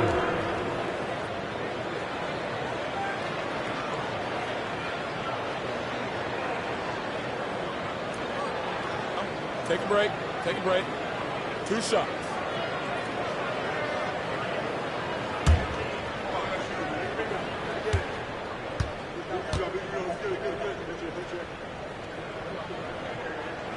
And the first one at the line is good.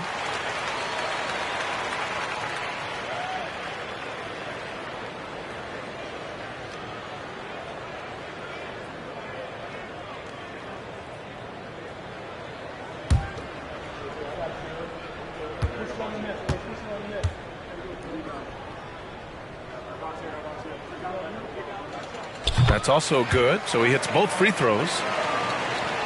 4th quarter still young, just over a minute played. Gilgeous-Alexander on the wing, guarded by Morris. And there's a whistle. That'll belong to Shai Gilgeous-Alexander. That's his first foul. And great job to establish position and square up. Excellent example of toughness and physicality on defense. Got his nose right in the middle of things and made a play. A remarkable defensive play. The replay showing once again the tenacity on that end. Oh, my. And that was textbook defense. Positioning himself well to send it back. Morris for three. Again, the miss by the Kings. Yeah, he usually makes you pay from that range. Now here's Noel.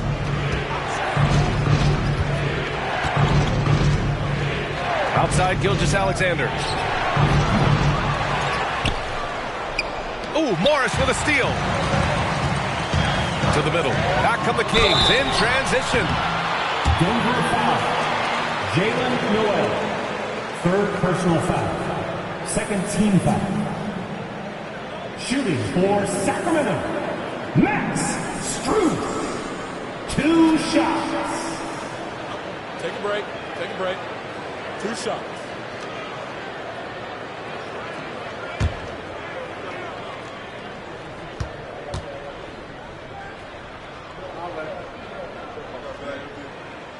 No good on that one. Staring at this deficit, they're trying to be more aggressive and get themselves to the line. That's exactly when you need to be aggressive.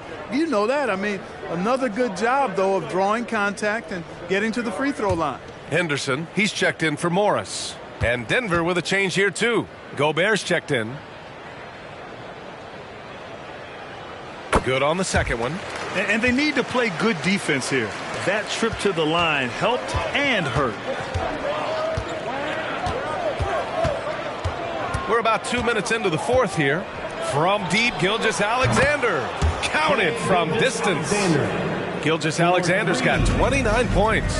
And such a clever player in pick and rolls, Gilgeous-Alexander is unpredictable and understands how to attack defenses. Walker for three. Knocks down the long J. Man, this is just fun. These teams are trading threes back and forth. Nothing like answering back. One team gets 3, you fire 3 of your own. Boom. Now here's Gobert. Outside Noel. Kicks it out to Barnes. Clock at 4. Beats the shot clock, but can't get it to fall. And Walker's got the ball here for Sacramento. They've played a great fourth quarter defensively, allowing only 3 points. And what a comeback. Do they have enough left to maintain this energy and get the win? I did not think they had enough clock to get all the way back, but here they are. And now they've got to feel like they're in control of this thing. Look at SGA, so adept in traffic. Clutch buckets. He's paving the way as they hit the home stretch. Outside Walker. Pass to Sabonis. Over Gobert. And it's Gobert with a rebound. Great defensive effort to lock down the paint. Impressive work protecting the basket. He held his ground nicely on that one.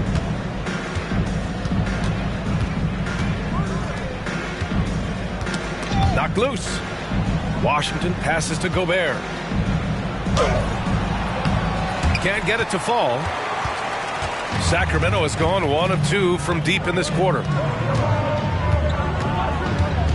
Picked by Sabonis. Strus the pass to Sabonis. And Sabonis slams it in. They really picked up the energy level and have willed themselves back into this game. Yeah, battling back is about staying the course, and their attitude never changed. Now a timeout called by Denver.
Changes for Sacramento.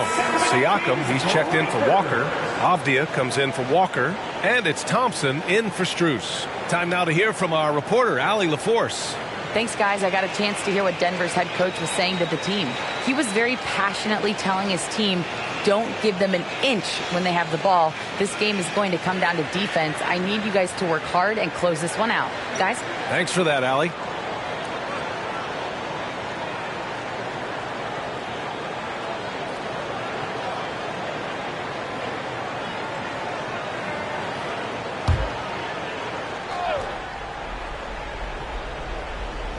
Here's Hachimura. From behind the arc. Hardaway, no good. For Sacramento, they've gotten 5 of their 7 shots to fall in this final quarter. Thompson, that's good. They fought so hard to get themselves in a position to win this game. Extremely impressive was the rally they made. I mean, we'll see how much their comeback might have taken out of them, and we'll see if they can keep that foot on the pedal now. The Kings have gotten 6 of 8 shots to fall during this fourth. Gilgeous-Alexander against Henderson. Siakam outside. Three-pointer. Another 3 for Sacramento. This is why this team turns to Siakam in big moments. They trust him to come through. Now Gilgeous-Alexander. Gobert with a screen on Henderson. Gilgeous-Alexander passes to Gobert. Comes up empty down low. Sacramento has gone 2 of 3 from beyond the arc here in the fourth. Henderson against Gilgeous-Alexander. Siakam with a screen on Gilgeous-Alexander. 6 on the shot clock. They get it back. Shot's good by Sabonis. And now a 7-point Kings lead. Boy, one of the things that stands out with Domantas Sabonis, this guy is high energy all the time. He's a relentless glass eater. Gilgeous-Alexander feeling it out a bit. Pass to Gobert. Looking to win the run. Sacramento grabs the miss. Sabonis has got the glass covered here tonight. That's 11 boards for him. Gilgeous-Alexander against Henderson. Yeah, despite standing about 6'2", Henderson has a big-time vertical, and he plays a lot bigger than his height. All right, guys, let's get your take on the scoring breakdown for Sacramento. Well, you know, for me, the passing has been fantastic all night. Everybody loves watching this style of basketball where the ball moves and players move. Coaches, fans, and even us broadcasters can appreciate that kind of action. And we also got to talk about the number of points they've scored in transition, just jumping all over the opposition in this regard. Now a timeout called by Denver. They're losing by 9. We've got 1:48 left in the final quarter.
We've got 1:48 left in the game.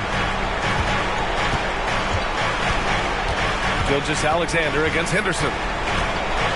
Gobert with a screen on Henderson. Gilgeous-Alexander attacking.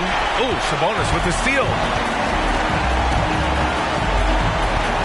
Hardaway against Henderson.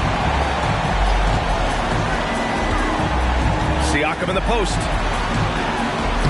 Lays it in without an inch of room around him. Siakam's got 10 points here in the second half. Gilgeous-Alexander against Henderson. Now here's Gilgeous-Alexander. Defense right on him. SGA using that size. And this is what makes SGA an all-star caliber talent. His ability to take over games. Henderson, the pass to Siakam. Back to Henderson. Pass to Thompson. Clock at 6. Gordon against Siakam. Good work defensively by Gordon. And there's the lob. Oh, it's stolen by Siakam. 2-on-1 as they jump out on the break. Here's Avdia. Hachimura covering. Got it. And the Kings lead by 11. They got a big lift from their crowd tonight, giving them the energy they needed. Boy, they've given their fans plenty to cheer about, that's for sure. Effort, skill, coaching, you name it, they've done it. I love when Gilgeous-Alexander looks to score because it forces the defense to act. Shooting for Denver, Shai Gilgeous-Alexander at the line for 2.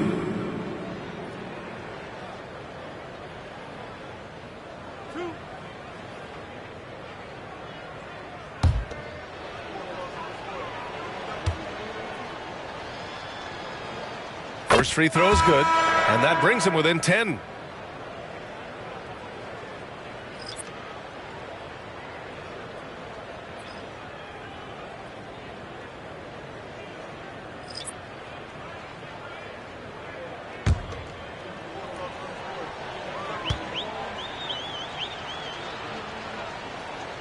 Both free throws good from Gilgeous-Alexander.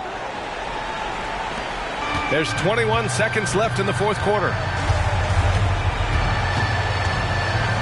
Morris against Gilgeous-Alexander. Morris deciding where to go with it.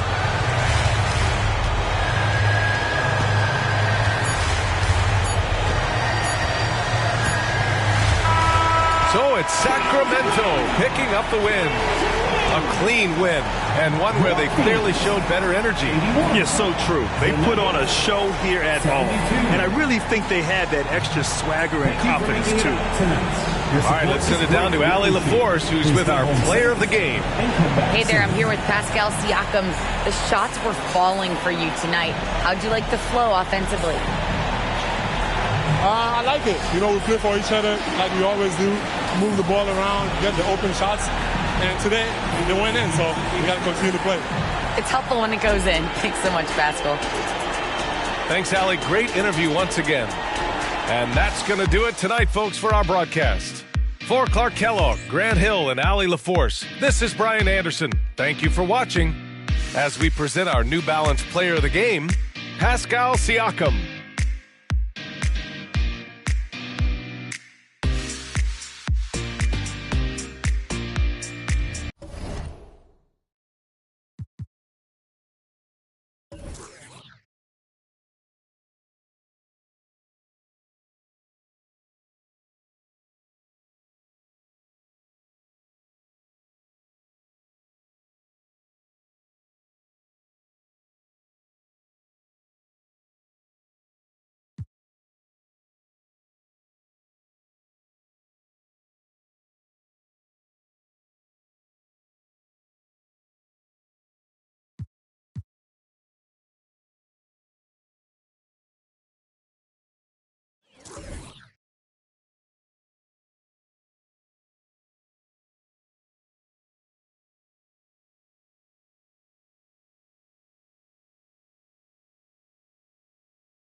Now introducing the Boston Celtics.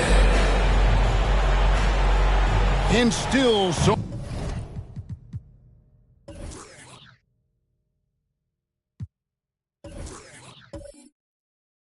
much great.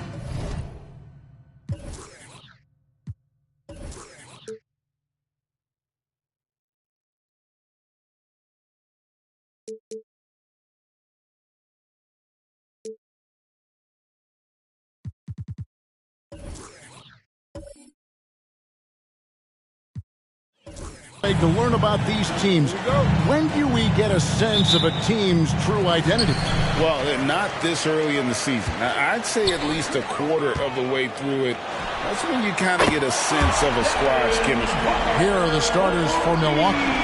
They've got Smith. Jalen Green is out there with Maxey. Then it's Brook Lopez. Now, here's Maxey. Off to a good start as he hits his first shot attempt. You can't just stop when there's a pick set up. Got to fight over it as a defender. That's one that the coaches will watch tomorrow with that player. You hate to see him give up in that situation. No good from Booker. On offense here, the Bucks. Smith kicks to Maxey. Lopez, a screen on Paul. Here's Maxey. And slam dunk by Maxey. Love seeing a point guard who can explode to the rim like that. Oh, great attitude and even a better finish. Well, just seeking out weaknesses in the defense and then exploiting it. Here's Booker after the basket by Milwaukee and the dunk by Booker. Booker does not lack confidence when it comes to his ball handling. Wow, sensational there. Maxey looking it over. Outside, Green. Maxey against Paul. Lock at 6. Tyrese Maxey again. Maxey's got 6. Working his way for a high percentage look. That's just smart basketball. Man, that's a painted possession right there, a masterpiece, especially when the defense is not a factor. Again, the miss by Booker. And that was a little bit of a range check for him. Well, I thought they played smart, and then all of a sudden it was maybe a little too flashy there, and that's unfortunate. And almost any time he wants, Green can put the ball on the floor and make a play. And the pass to Paul. Smith against Mobley. Kicks it out to Paul. Turner with a screen for Paul. Rebound by Smith. Well, that mid-range, Jay, usually pretty much on the money. Maybe the timing just a little bit off on that one. And Greg, the way the Celtics have approached this season in terms of intensity, I think they clearly feel, though, they have unfinished business. They've been so close to a title for a number of years. They've even been title favorites at times. It's part of the maturation process, as excruciating as it may be. Now, Maxey, after Devin Booker missing on that last three-pointer. Hey, Brett, the foundation of the Bucks' success has been their defense. Wouldn't you agree? Yeah, absolutely, Kevin. They continue to dominate in the paint, but they've also made tremendous strides in how they guard the three-point line. They're doing a much better job of getting out there and contesting the three.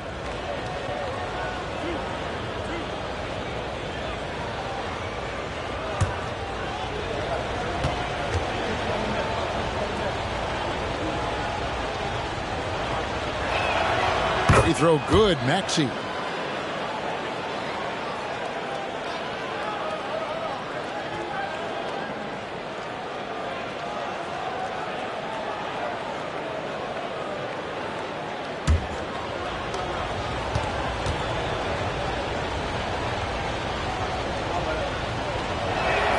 And that one goes in. 2 from the line that time. And Greg, with the coaching changes in Milwaukee, where are they looking for improvement? Well, Kevin, they've been dominant in the regular season, but the playoffs require adjustments. That chess match is where they hope to improve. Milwaukee foul. Brook Lopez, first personal foul. It's his first trip to the line. First team foul. At the line, Miles Turner.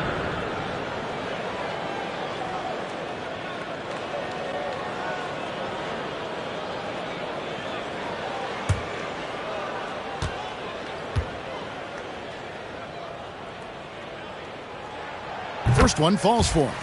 And a lot gets said about Turner's defensive impact, but he's been cultivating his offensive game as well, becoming a bigger threat in that regard.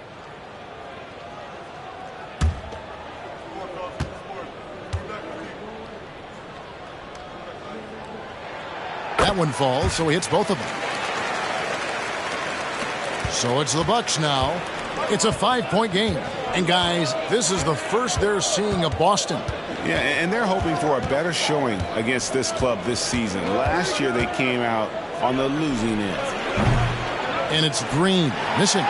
Celtics have gone just 2 of 7 so far. A little bit of a slow start for them. Booker against Green. Booker, no good. He's not very hard to defend right now. This is when the defense might step back and let him try to find his range. Lopez sets a screen for Maxey. Over Paul. No good off the back of the rim.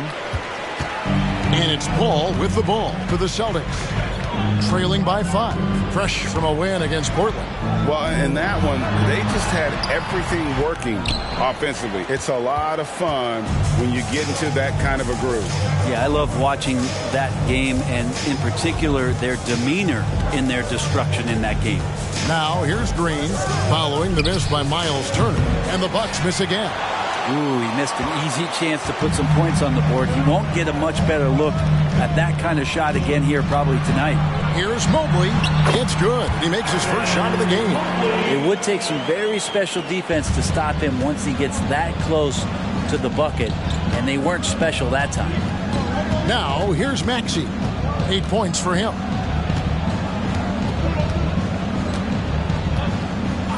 Pass to Green from downtown. Wow, drew the contact, and that 3 almost went in, so he'll go to the line for 3 free throws. Second team foul. It goes on Devin Booker. The Bucks have gone 2 for 2 in the game at the line. Yeah, last year, collectively, only 74% from the line.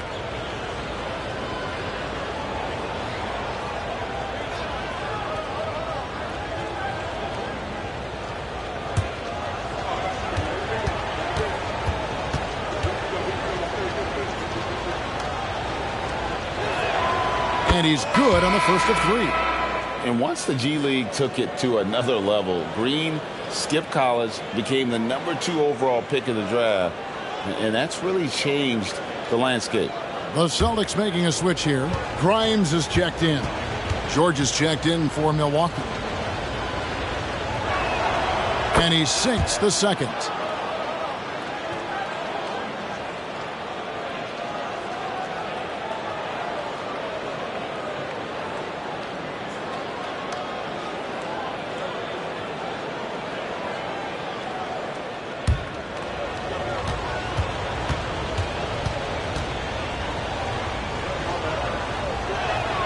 And he makes all three. Celtics trail by 6. Ball outside. Over George. Paul's shot is off. Well, that's a shot they want just about on every possession if they can get it. He doesn't make them all, but still very much a high percentage look. And that one's good, George. And nice touch inside. George can finish from all 3 levels. And remember that 2023 dunk contest, Trey Murphy made a strong showing going to the finals. Yeah, I love that he just got out there on that stage and showed what he could do. That kind of agility from a guy at his size with that kind of length, that functional coordination. Great to see him compete. And Milwaukee has possession after the basket by Boston. Lopez inside. He's against Turner. 5 to shoot. Here's Green. Great touch on the 16-footer. Green's got 9. And the story here, Kevin, early on is how well they've shot the basketball. 2 minutes remaining in the first. Paul, no one around him. From outside, off the mark. Just doing the job on the backboard. Green kicks to George.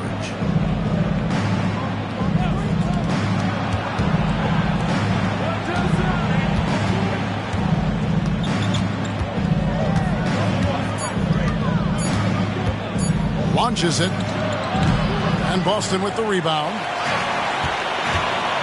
They need a good offensive possession. Yeah, they've gone a long time without a bucket.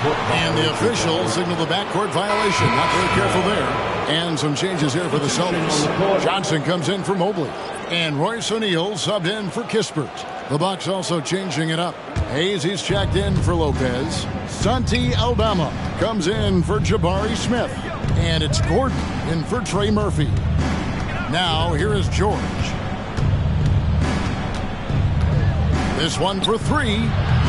That shot is no good. And he's 1 for 3 from the floor. Here's Paul. He's just scored his first basket with that shot, making him 1 for 4. Chris Paul reading the defense, gets on the inside and decides to just knock it down. George finds Aldama. George looking around. There's Green with the 3. And Paul pulls it down. And so it's Paul bringing it up with the Celtics. 6-point game. Safety move. A kick out to O'Neal. Turner with a screen on Green. Johnson for 3. That one's in. His first shot this game. Assertive 3-point shot by Johnson. He's working towards being an efficient long-range scorer. And it's George finishing it off. And he just dangles from the bucket after sending that one through. And you can see which team has the swagger right now. Now here's Paul.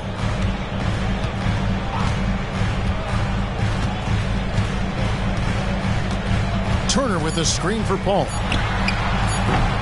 Again, the miss by Paul. And so it's Jalen Green making highlights for the Bucks. He finishes with 9 points in the quarter. The D is having all sorts of problems with him. We'll get right back to the action when we return.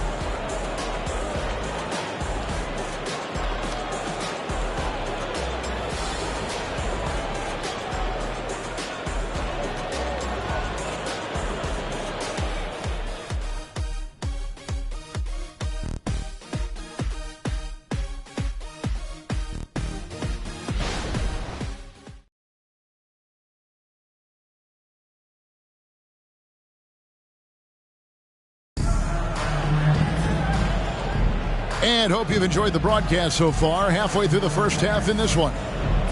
And guys, what do you think about the offensive approach we've seen so far for the Bucks?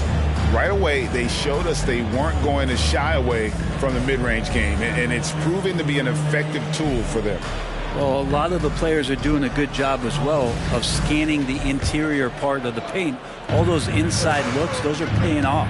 You got Rose. Johnson is out there with O'Neal. Then there's Devin Booker. And it's Pirtle in at the pivot spot, manning the middle. That's the 5 to begin the second quarter for the Celtics. And slam dunk by Maxey. Yeah, I mean, maybe could have tried for a more memorable dunk than that. And we know he's capable of those memorable ones. He's gone 2 for 2 at the line so far.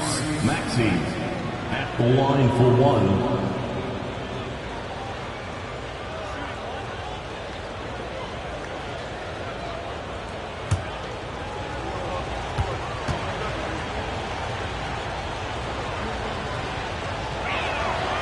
You know, Brent, we know how intense NBA practices can get, but how often do tempers boil over? Well, practices are where you improve, and it's also a chance for guys who are on the bench to let the coaches know they're ready for more minutes. So that competitive environment is going to cause some dust-ups, and trust me, Kevin, you don't hear about most of the things that go on behind closed doors.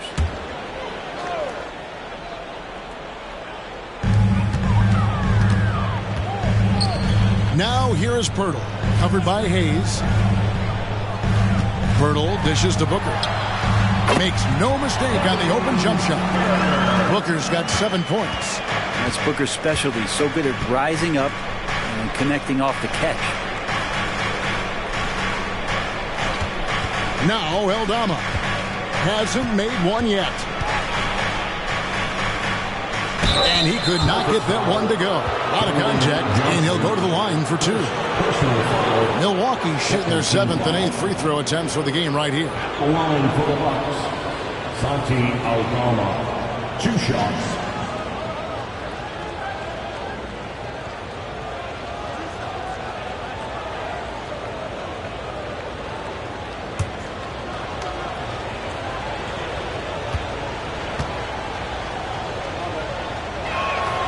First free throw is good.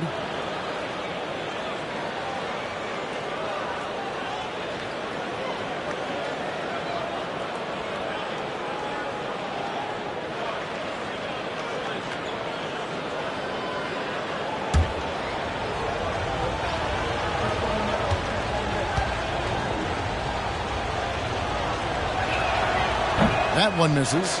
Greg talking about Jakob Pirtle. It doesn't seem like he gets enough credit for his defense.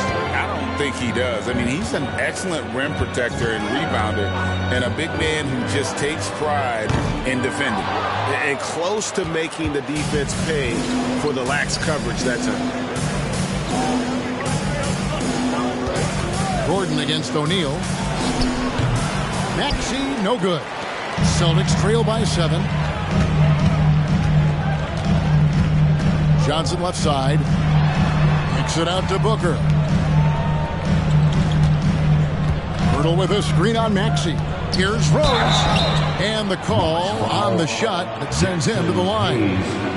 And the explosiveness of Rose, quick on the drive. That's why you see him getting fouled there. This is his first trip to the line tonight. And over the course of last year, he was up over 90%. And with a stroke like that, you see why.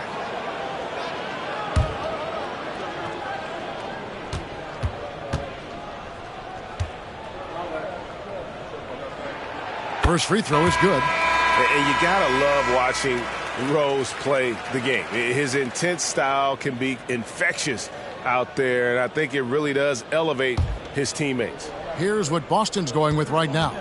Oboy comes in for Johnson, and Kispert subbed in for Royce O'Neal. That's also good, so he hits both free throws. A great player on a great role at the charity stripe. The D has got to be careful about being too aggressive on him and sending him back for freebies. Nice ball movement by Milwaukee. Gordon the pass to George. Just 5 on the clock. And contact on the shot, so he'll be shooting free throws here. That one on Jakob Poeltl. Name a type of shot Keontae George can hit it. More than capable of scoring at all three levels. Right, this Keontae George is explosive. When he goes in the paint, he is like a wrecking ball. Very physical driver for a guard. And can be streaky, but boy, when he heats up, watch out.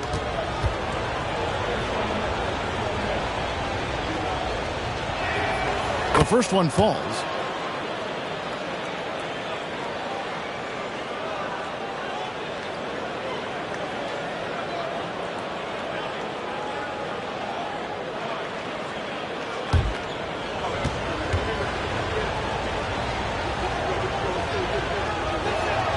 And George drops them both. Celtics trail by 7. Outside Rose.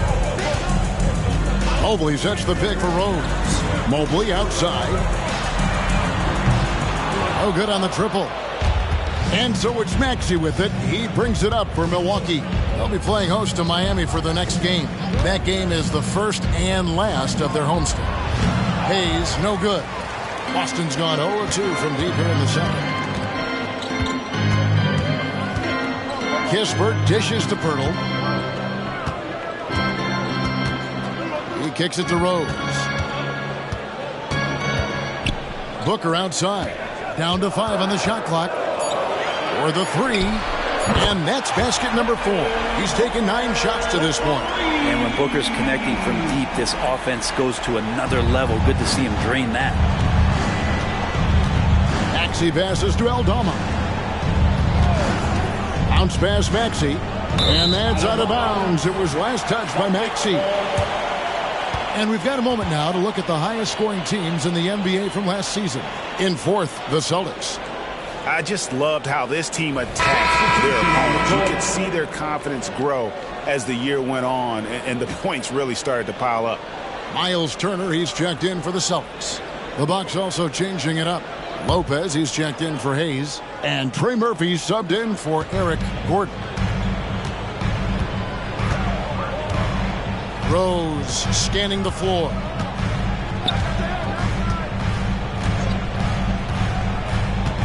And there's the whistle. 3-second violation.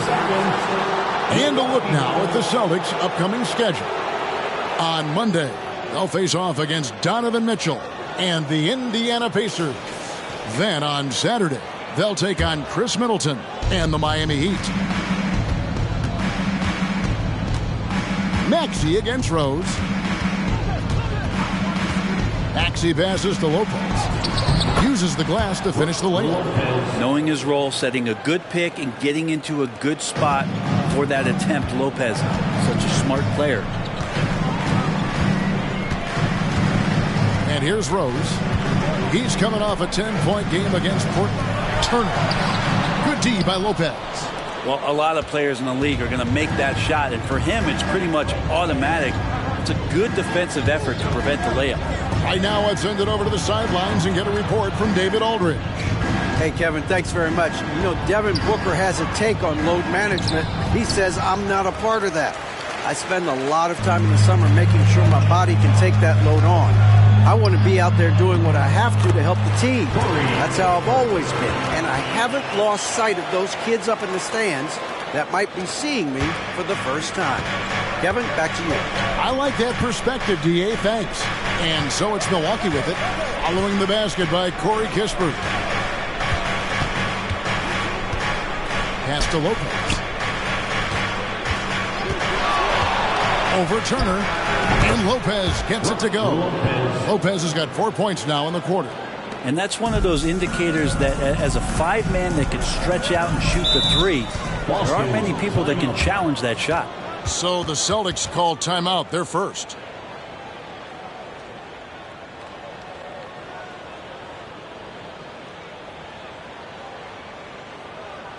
There they are. Make some noise for Celtics Entertainment.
some changes here for the Celtics. Grimes is checked in, and Chris Paul's subbed in for Rose. Milwaukee also making some changes. Jabari Smith comes in for Santi Aldama, and Jalen Green subbed in for George.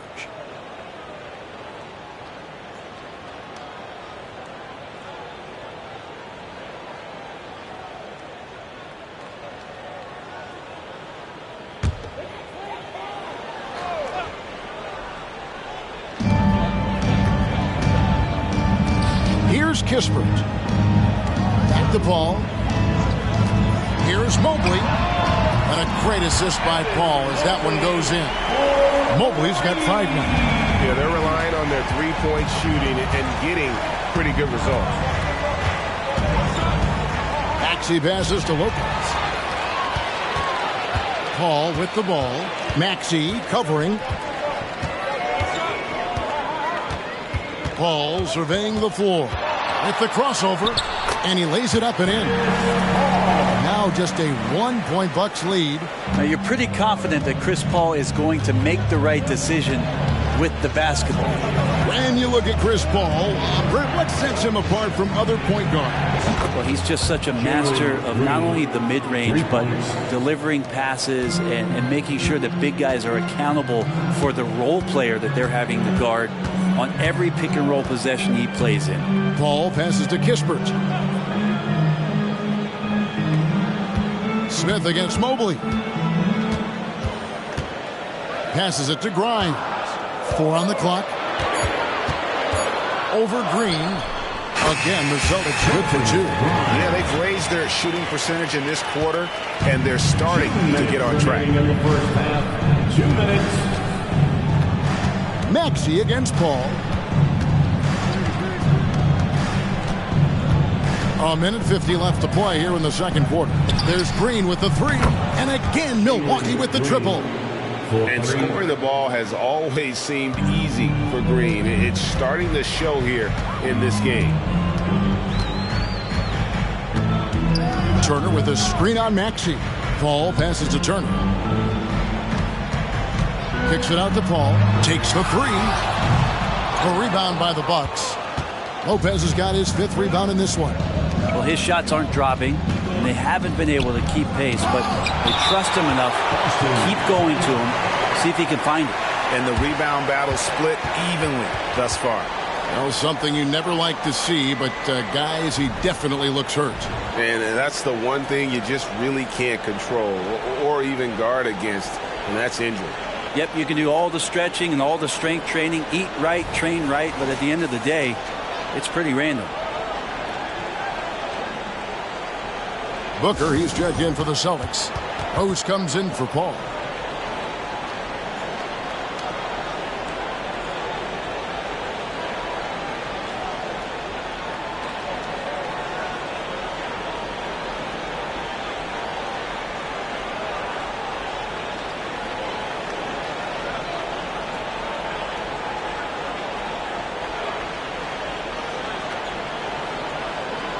Attention, Celtics fans. Coming onto the floor now is Celtics entertainment.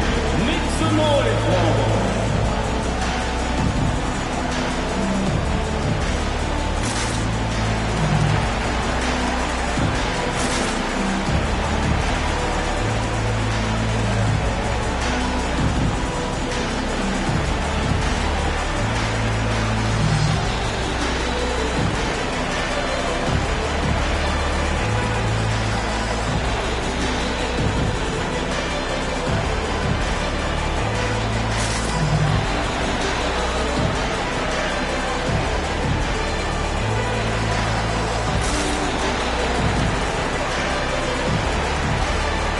George is checked in for Maxey.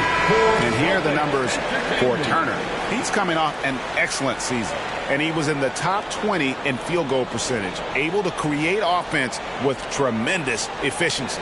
And he was a shot blocking machine last season for sure. As you said, top 5 in the league. He gave ground to absolutely no one.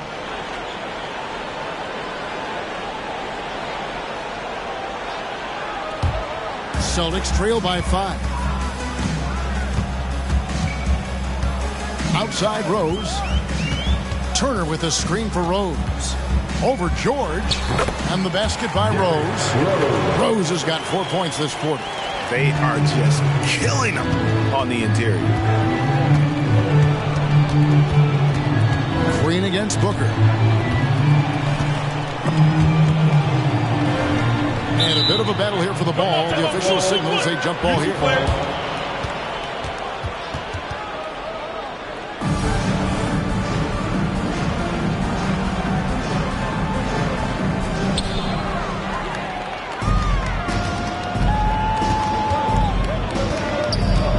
Gisbert kicks to Booker. Can't tie it up as that one's no good. Bucks leading by 3. 30 seconds left here in the second. Smith for 3. Sinks the triple. Smith's got himself going with the triple, his first basket of the game. Man, the triples keep falling, guys. That's 3 in a row.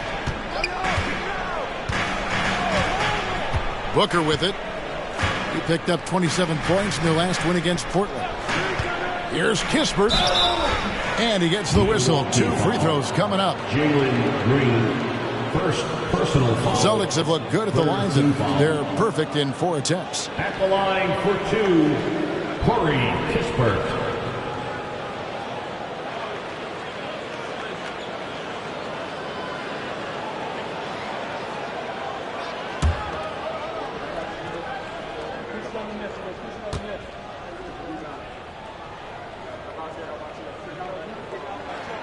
And he knocks down the first one.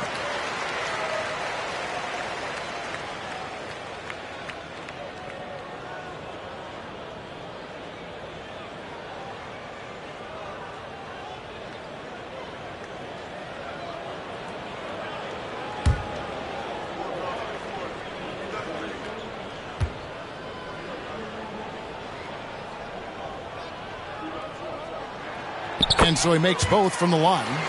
And working, Kevin, themselves to the line here in the second. A nice way to get your offense going.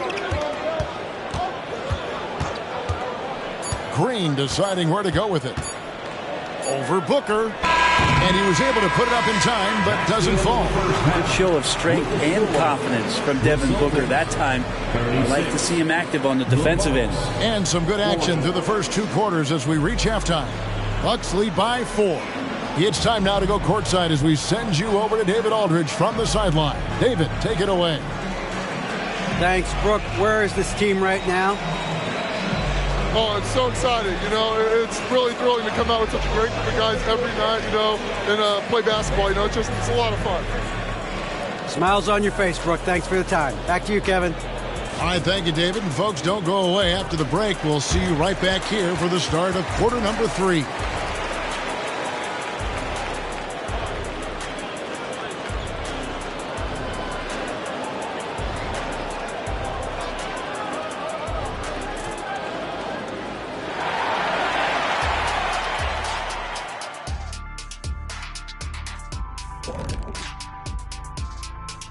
Thanks for joining us. We've got the Milwaukee Bucks in a tight ball game at the end of the half.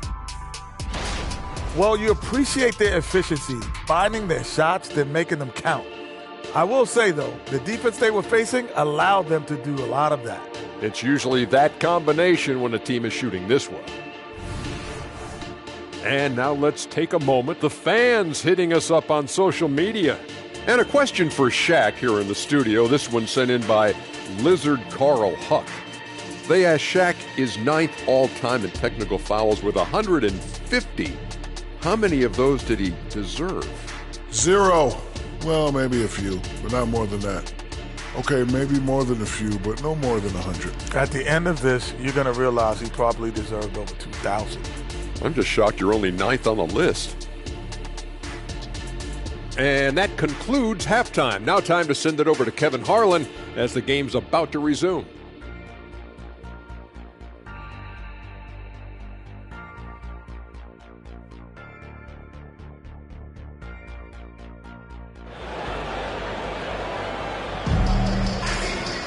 And as we get into this third quarter, as we've seen so far, neither team able to create much separation on the scoreboard yet. Well, guys, what can you say? Jalen Green, an impressive effort here today. Yeah, it's been a great performance from him, really staying focused on quality shots. Yeah, this is showing that they're not going to play at anybody else's pace but their own. Okay, time now for an injury report. Now let's check in with David Aldridge to see how Chris Paul's doing. David. Hi, guys. Well, the head athletic trainer for Boston provided some information for us. And the news is not good. Right now, it looks like a broken ankle with additional damage to the surrounding connective tissue. This is certainly not the way they wanted to begin the season. I guess it's never too early to start tinkering with the lineup. Guys? All right, David, thanks. Well, guys, certainly not the news his fans were hoping for. And not at all. I mean, it sounds like he's got a long road ahead of him in terms of his recovery.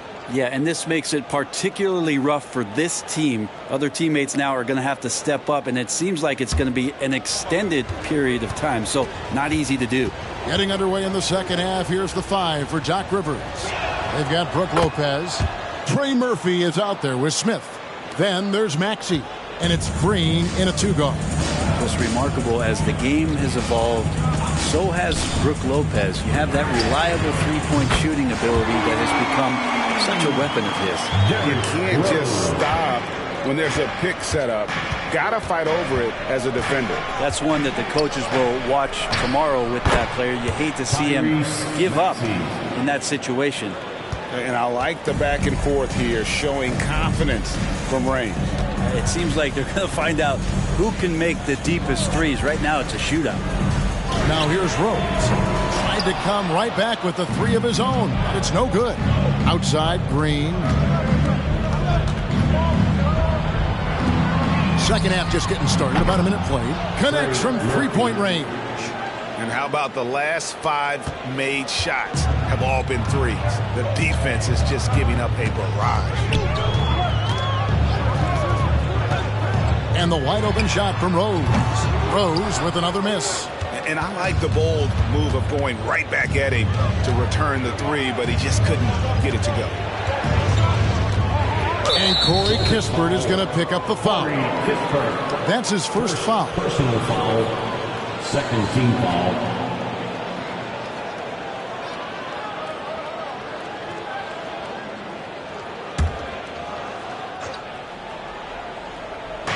Right around a minute and a half played here in the third quarter.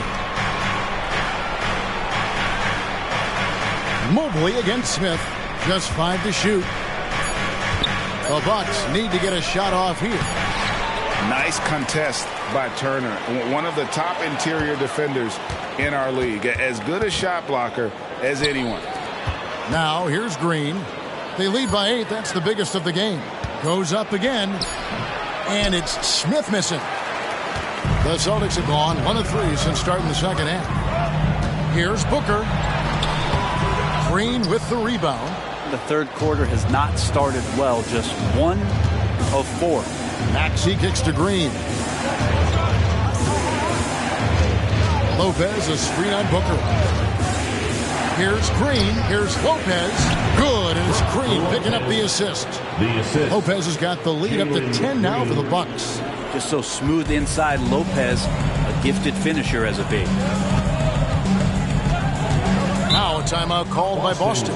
Yeah, and his shot selection iffy at best tonight. A lot of forced, contested shots this game. He'll be lucky if he just gets a talking to here instead of a ticket to the bench. All right, fans, give it up for Celtics Entertainment.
take a look at last year's leading shot blockers. You don't want one of these guys in front of you when you're coming down the lane.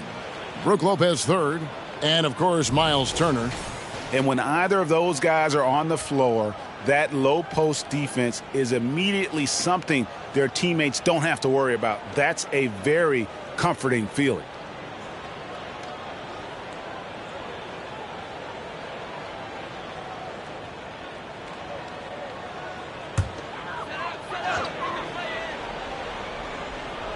Just over 2.5 minutes gone by here in the second half. Booker with no one around, and that one's on target from the wing. Booker's got 12 points in the game. Oh, man, been real fun watching Devin Booker tonight. One of the true elite scorers we have in the game. And the Bucks decide to take their first time out here.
Coming off a terrific season, he put up about 27 points a game, 5 assists and 4 rebounds.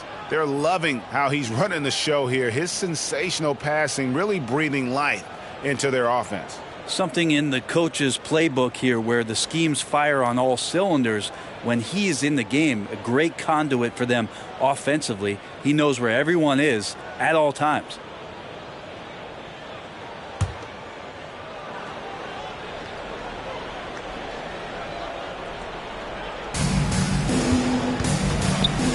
Smith finds Green. Smith sets the pick for Green. And it's sent back by Turner. An elite rim protector and shot blocker. Turner excels at rising up and denying those shots. Now here's Rose. 7 points in the game. His 3-pointers off the mark. It's a +5 advantage for them in rebounding after that one. Maxey against Rose. Over Turner. Lopez, no luck. And so it's Turner with it. He brings it up for Boston. Trailing by 10. Rose passes to Booker. Mobley outside. It's Turner high post. Kicks it out to Booker. Shot clock at 5. Back to Turner. And a lot of contact on that one, so he'll shoot 2 here.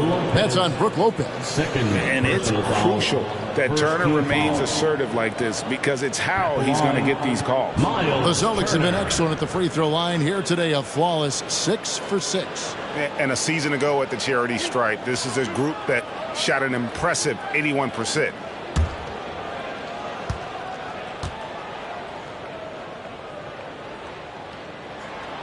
He's off on the first. Santi Aldama's checked in for the Bucks.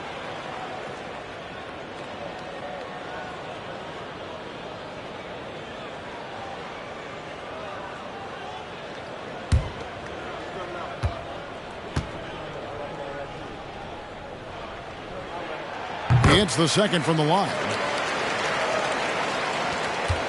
Bucks leading by 9. Green in the post. Defended by Booker. And it's Green, missing. The Celtics have gone 2 of 6 from the field here in the third.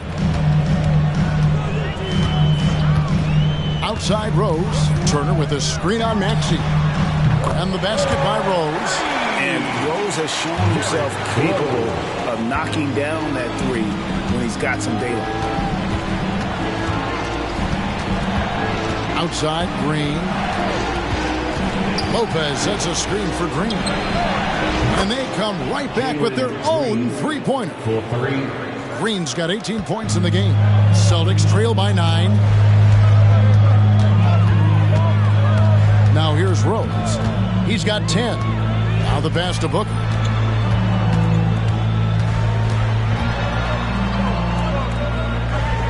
At the elbow, it's Kispert. 5 on the clock.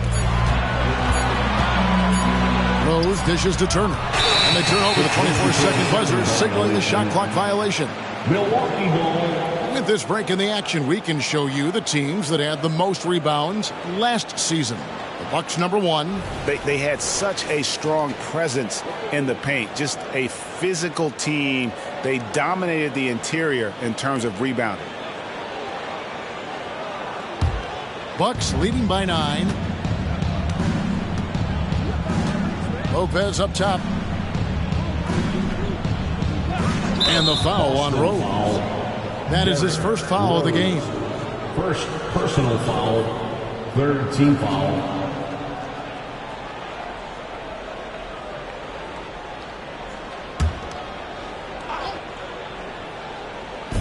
Boston on D.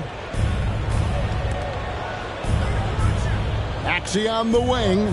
He's covered by Rose. The kick out to Lopez. Clock at 4. Rebound Boston. Mobley's got rebound number 7 for him tonight. Time now to turn to our sideline reporter, David Aldridge. David. Thank you, Kevin. In 2022, LeBron James joined Michael Jordan as the only NBA players who are also billionaires. But with the growth in player salaries, that's probably going to change. In fact, for those players entering the league now, every rookie class may contain 1 or 2 future billionaires. Good work if you can get it, Kevin. Yeah. No kidding, DA. Thank you. Time called here. The Celtics decide to talk it over. Who needs a free t-shirt? Get up on your feet.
Checked in for Miles Turner.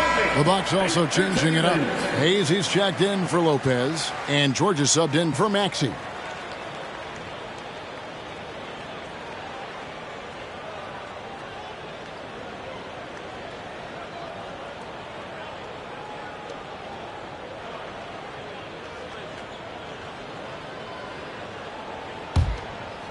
Here's Booker. He's got 12.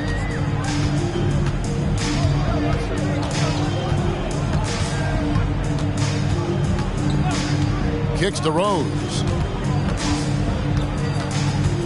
Back to Booker. 2 minutes. Just 5 on the clock.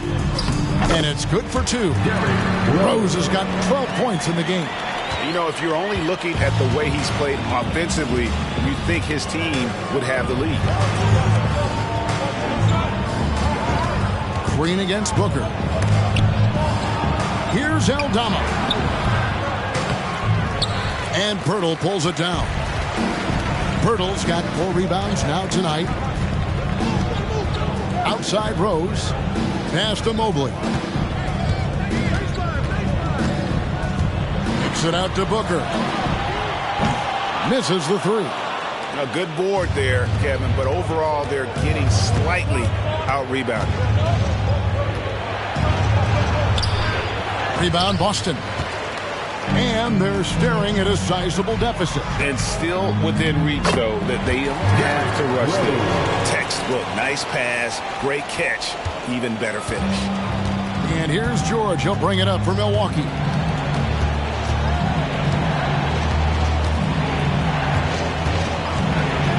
Shoots. And Pirtle pulls it down. 2-for-1 chance here. Let's see if they use the clock to their advantage. Mobley outside. It's Pirtle top of the key. Over Hayes. Shooting foul as the whistle blows. He'll shoot 2 free throws. And Pirtle is a massive guy. Someone that uses his height exceptionally well to get high-quality looks at the bucket. At the line for 2 shots.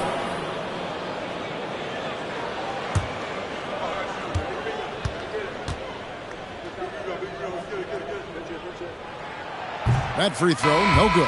And some changes here for the Celtics. Johnson's checked in for Mobley. And O'Neal's subbed in for Kispert. Eric Gordon, he's checked in for Milwaukee.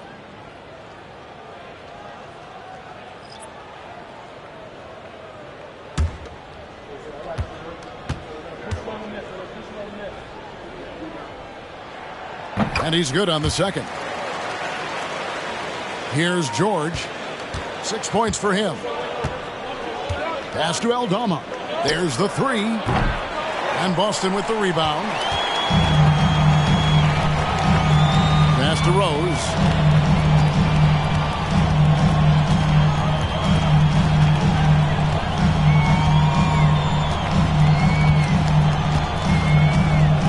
Johnson with a screen on George.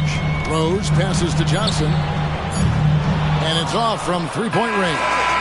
And so it's the Milwaukee Bucks heading to the bench with a 7-point lead as we wrap up the quarter. They've played the better game so far, but their work is far from over. We've got more in store for you right after this.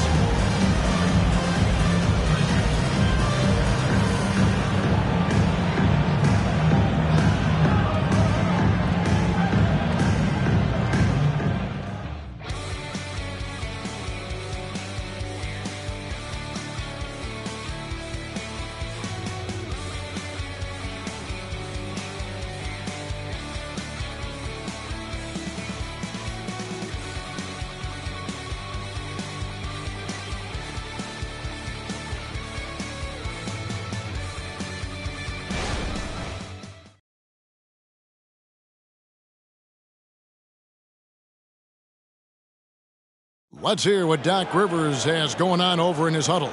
We got to close this quarter out, and it's big. We got to stretch this game. Close this quarter out.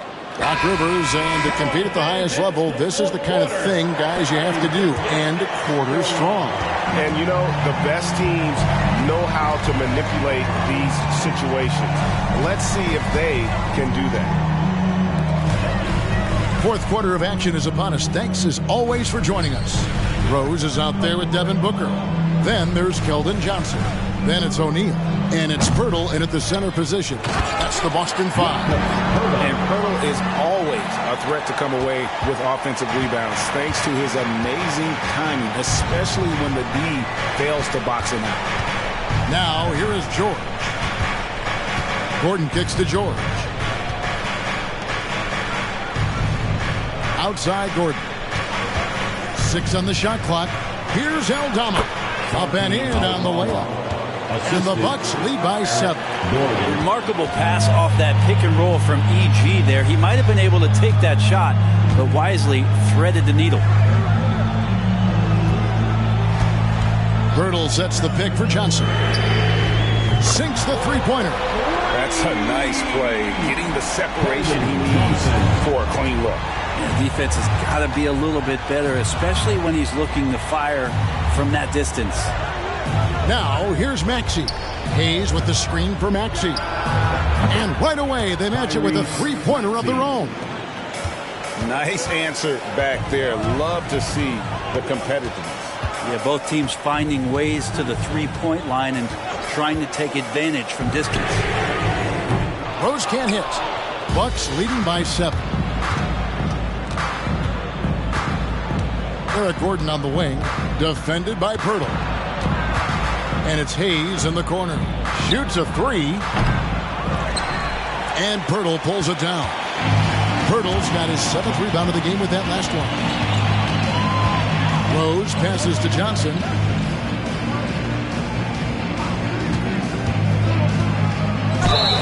Fouled on the shot and picks up 2 points. So 1 free throw coming up. Not giving up on the play. Great job by Keldon to absorb the contact and still get the bucket.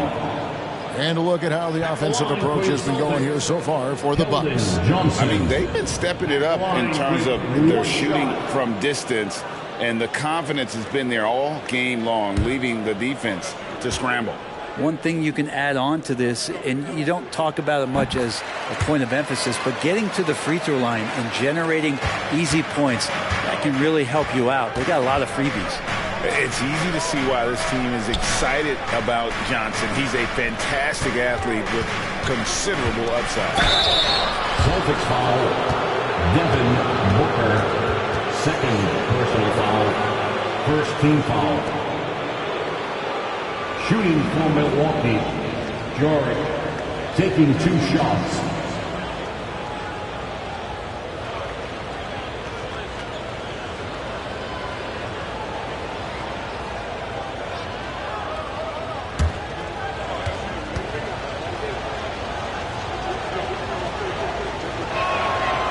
He misses the free throw. Boston making a switch here. Grimes is checked in.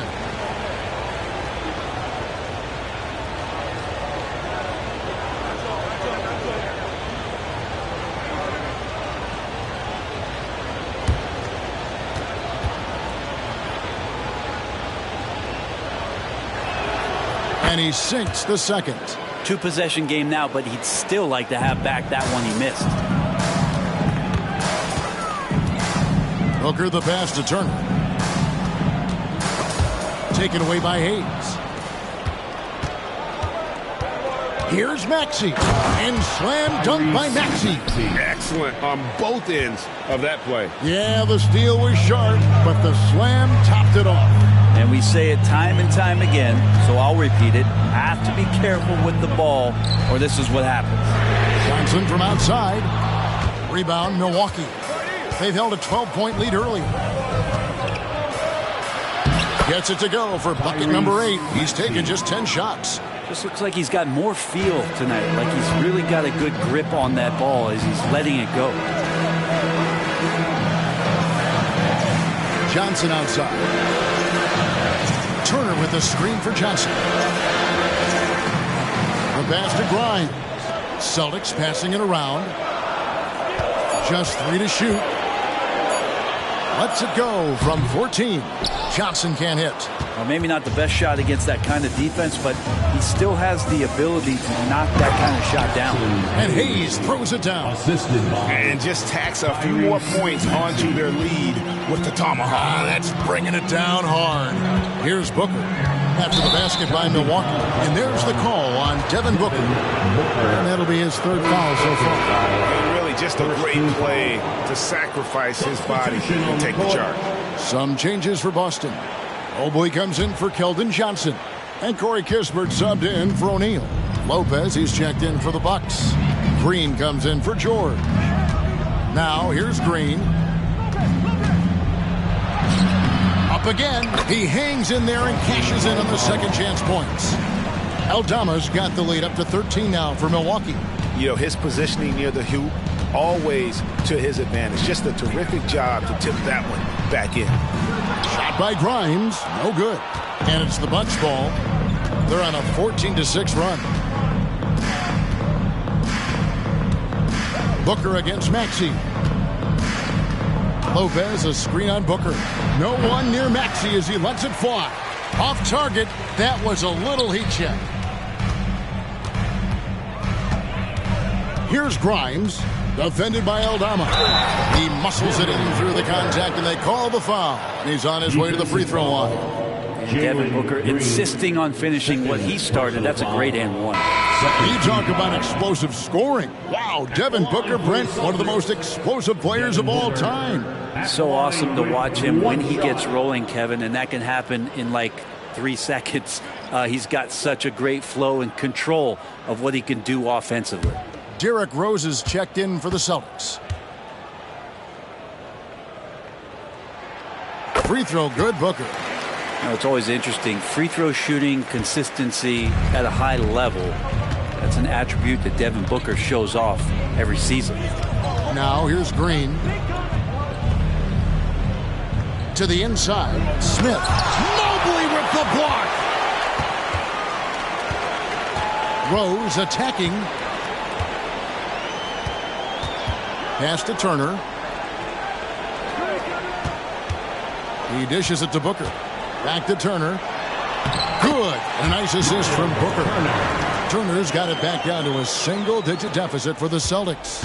Milwaukee has gone 1 of 2 from three-point range here in the fourth. Smith sets the pick for Maxey. Field goal number 9. He's 9 of 12 with that basket. They're finding lanes to the hoop now with consistency. 5 buckets in a row from the paint. And the basket is good, and he's got a chance here for one more at the line. This takes talent. Booker adjusting his shot to compensate for the contact. That's his third personal foul. Third team foul. At the line for the Celtics, Devin Booker at the line with 1 shot.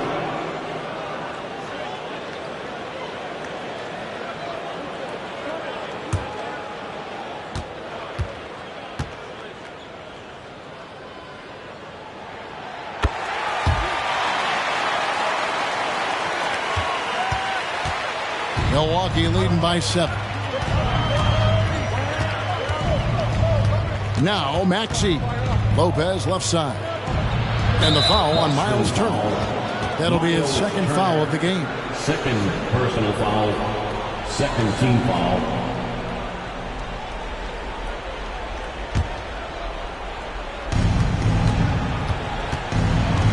Rose against Maxey. Shot clock at 6.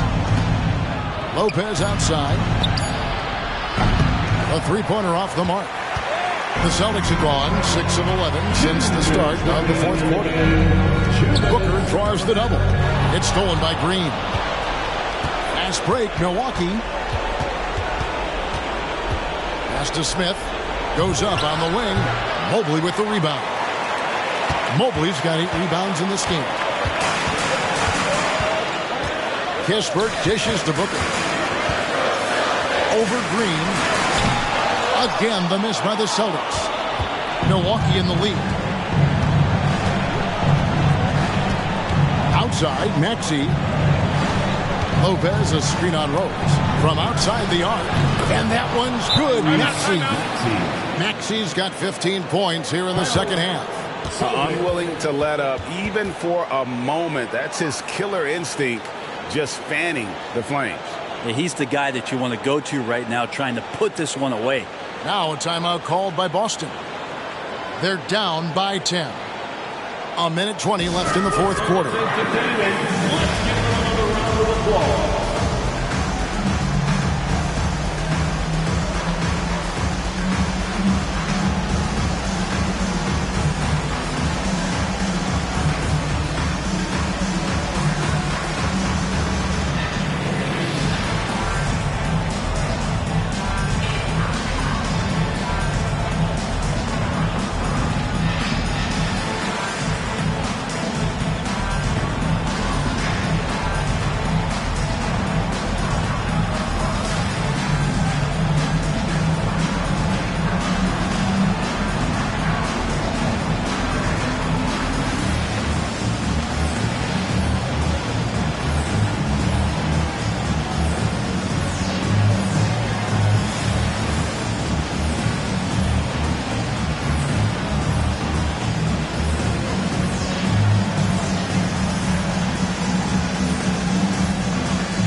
And with an update from the sideline, let's check in with David Aldridge. Thanks, guys. During the break, listened in with Joe Mazzulla and his team. Now, he was calm when he told the team, if we play hard, we'll win this game. Let's keep the effort level up defensively. The coach talking about defense? Crazy. Back to you guys. Okay, David, much appreciated.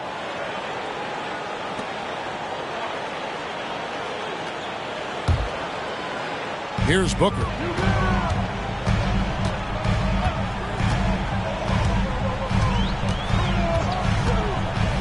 1:12 left to play in the final quarter.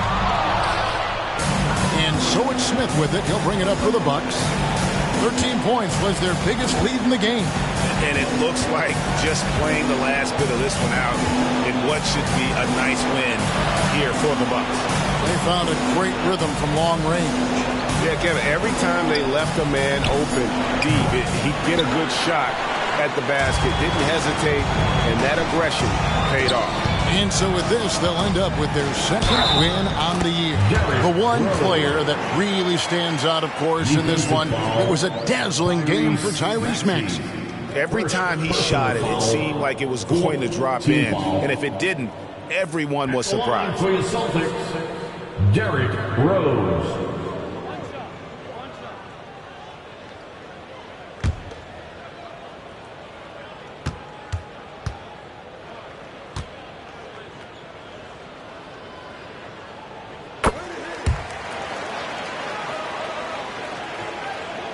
Here's Green.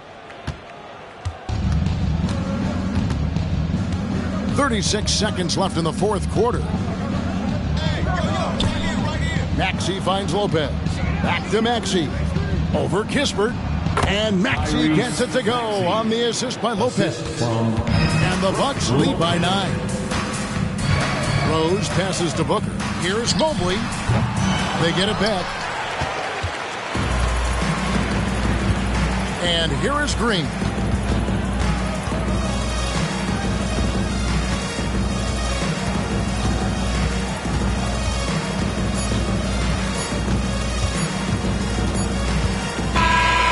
So it's Milwaukee picking up the win. They came in here and took care of business like they were the home team. And Kevin, how about the mental toughness that this group showed? They were never rattled at all by the opposing fans. And that about wraps it up. For Greg Anthony, Brett Barry, and David Aldridge, this is Kevin Harlan. Thank you for watching the NBA, presented by 2K Sports. As New Balance presents our player of the game, Tyrese Maxey.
It's the NBA on 2K Sport.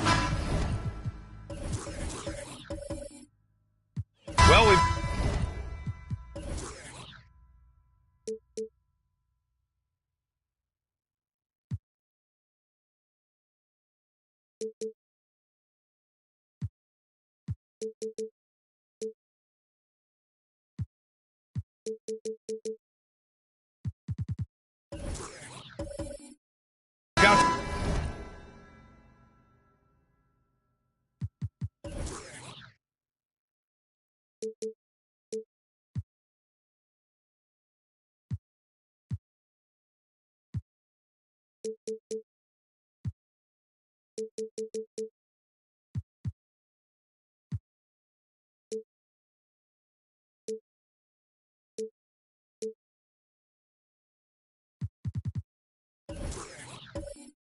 Explosive athletes out here tonight, Grant, and front row seats to watch it. You know, B.A., they're going to be stuffing that highlight reel all night. I mean, you can feel the energy in this place. The crowd is definitely ready for it. So the opening lineup for the Timberwolves, Kobe White out there with Neesmith. Then there's Walker. Then there's Holmgren. And it's Ben Carroll in at the 3, the small forward. Now here's Robinson. Back to Holiday. Shot clock at 3. Shoots over Neesmith. And that one no good to start off the night. And so Banchero will bring it up for Minnesota. Pass to Neesmith. Outside White. Now Holmgren. No good from outside. Now the Spurs moving it up the floor. Three-pointer, Holiday gets his second attempt to go. Now he's 1 for 2. From year to year, Holiday is a little inconsistent from 3, but the defense has to respect his shot. Pass to Banchero. Over on Antetokounmpo. And Banchero with the bucket. And the assist by White. What a terrific play by just a tremendous all-around player. This guy makes it look easy. Antetokounmpo with it.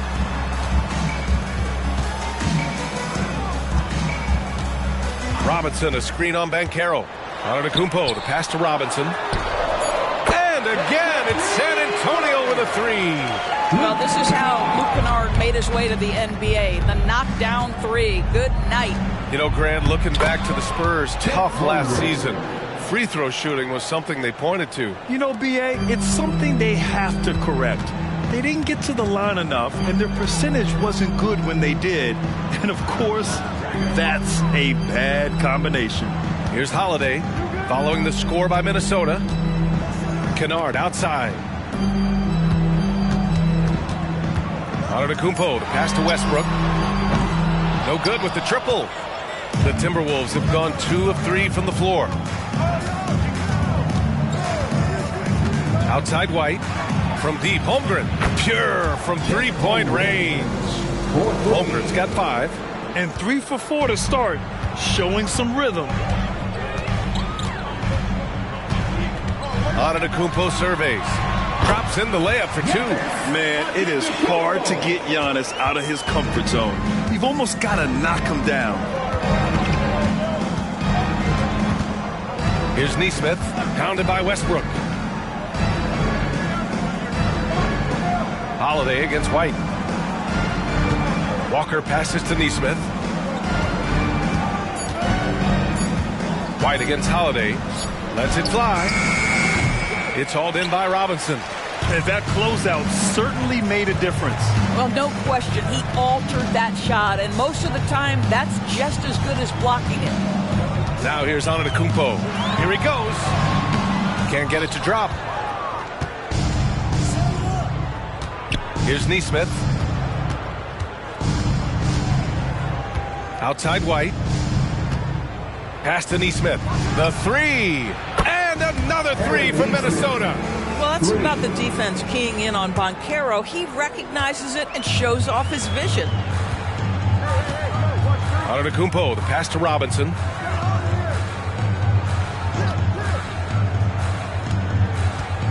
And here's Holiday. Let's go with a 3. And Kennard with the 3. Kennard's got his second basket. Well, Kennard loves and relishes the opportunity to come back with his triple. White with it. No points yet. And the shot goes. And the lead just keeps changing hands. 5 times already, and we still haven't gotten out of the first half. Inside, here's Robinson. Rejected by Holmgren. Wow, I mean, the 7'6" wingspan coming in handy. Holmgren loves swatting away shots just like this. Now here's White. Pass to Banchero. Up and over Kennard. Banchero no good. San Antonio's gone 3 of 4 on threes here in this first quarter. Three-pointer, Holiday. And again, it's San Antonio with a 3. And showing the point guard instincts there. Boy, Giannis can make it look easy. Now here's Holmgren. 4-3. And another 3 from Minnesota. Man, this is just fun. These teams are trading threes back and forth. Well, that three-point shot just gives you so much room to operate on the offensive end. Now here's Westbrook. Down low. Robinson kicks it out to Kennard. Launches a 3. And it's Holmgren with a rebound. And you just can't afford to give up that kind of look very often. And there's the screen. White for three. Knocks it down from distance. You don't want to let him get into a rhythm from out there. And it's Westbrook with the ball for the San Antonio Spurs. 4-point game. They come into this one having outplayed the Thunder in their last game. And we all know that on the road, you don't usually look so comfortable on the offensive end. But that was the story of the game. It came down to execution. No wasted possessions, and that is absolutely essential trying to win on the road. For Minnesota, they've gotten 7 of their 10 shots to fall. White, the pass to Walker. Oh, Robinson with a block. Wingspan, athleticism, verticality. Robinson with authority sends it back. Are you serious? That is some power from a point guard. Oh, I love backcourt players with some ups. We know versatility is huge in this game. Just a tremendous job finishing that play. Wow. Now a timeout called by Minnesota. Fans, please give a big round of applause for yours.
And the Spurs with some changes. Thompson, he's checked in for Antetokounmpo. Harris comes in for Drew Holiday. And it's Colin Sexton in for Russell Westbrook.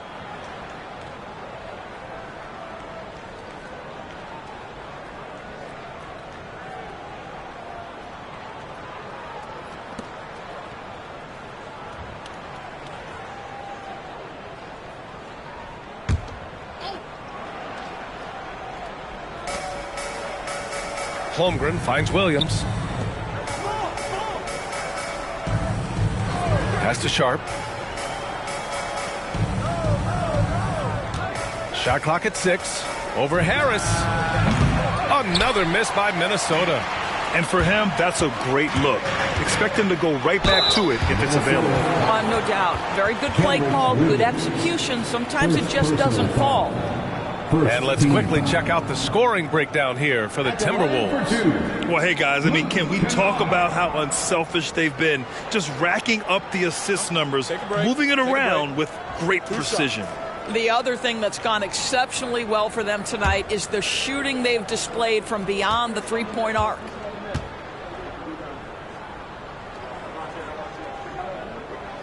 First one falls for him. When you discuss the Minnesota Timberwolves, what would you say about their front office, Grant? Well, B.A., they want to be as competitive as possible. Whether it's who they are drafting, trading for, or signing in free agency, this team's goal is to be taken seriously out west.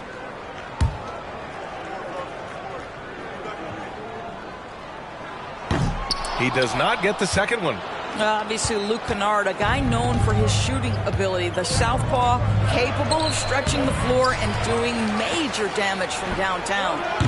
And it's Holmgren missing. For San Antonio, they've got half their attempts to go. 6 of 12. Sexton looking around. They set the pick. Holmgren against Robinson. Spurs need to get one up here. For 3, Sexton. Minnesota with a rebound. Holmgren's got 4 rebounds now. Sharp goes in. Pass to Alvarado. Williams with it. Back to Walker. Here's Sharp. He's coming off a 10-point game against Denver. Here's Holmgren. That's good. For the day, he's 4 for 6. Well, this guy has been efficient and effective all night. That IQ has been on display. Right side, Sexton. Rebound, Minnesota. They're coming off that loss against Denver. It was poor efficiency scoring the ball. They needed too many attempts to get their points. I think it was a lot of bad decisions leading to a lot of poor looks. Patience was not their best quality in that basketball game. 1 quarter in the books, and it's been a close one. Timberwolves ahead. They lead by 3. And we'll be back in just a minute with the start of the second quarter. 20.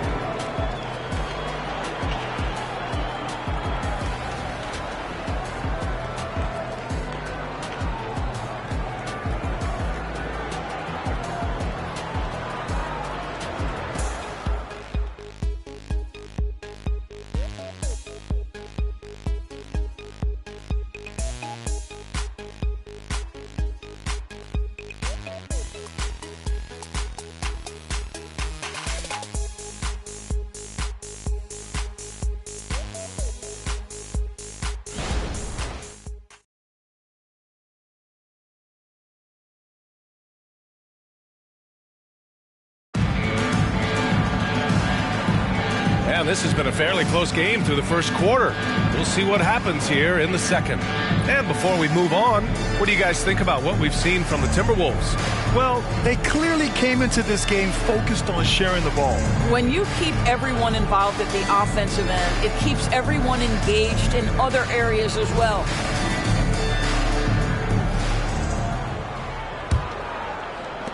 Minnesota has gone 4 of 6 from three-point range thus far. They've got Giannis Antetokounmpo, Colin Sexton out there with Joe Harris. Then it's Patrick Williams, and it's Lively in at the center, locking down the middle. That's the San Antonio 5. Sharp passes to Barlow. And he floats it in for the easy 2. Credit the sweet setup on that one. There's real synergy in play right now on the offensive end. The pass was right where it needed to be. And stolen by Banchero. To the middle. And that one's good. Sharp's got his first bucket in this one. You can see Banchero has such excellent passing instincts. He knows when it's time to move the ball. All right, Doris, from your perspective, did Banchero live up to rookie year expectations? I don't think there's any doubt about it, B.A. First overall selection, there's obviously a lot of weight on his shoulders. He showed quickly that he has the size, the strength, and the skill set to be successful on a nightly basis in the NBA. And honestly, B.A., there's still so much growth there to come. At the line for San Antonio, Giannis Antetokounmpo. 1 shot.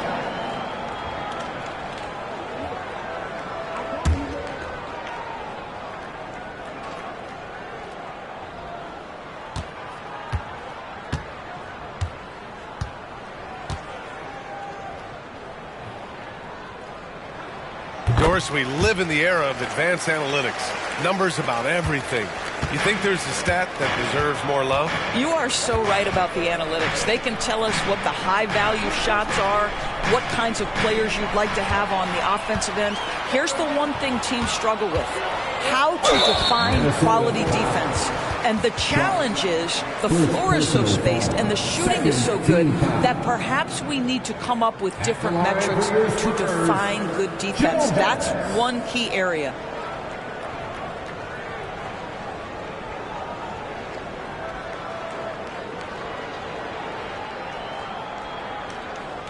Shooting 2.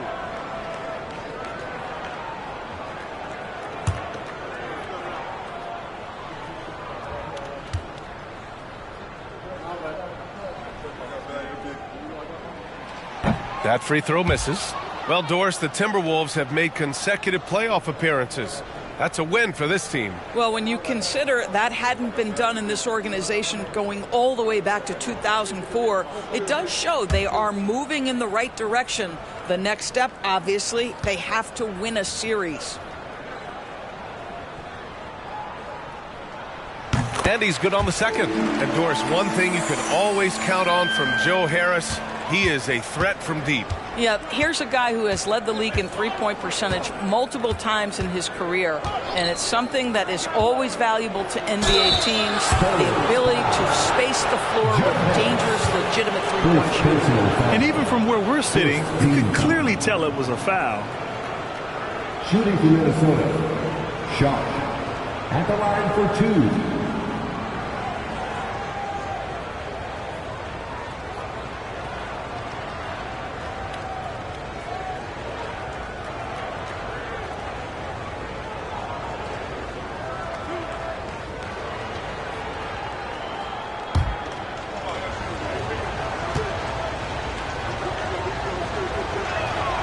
First one falls.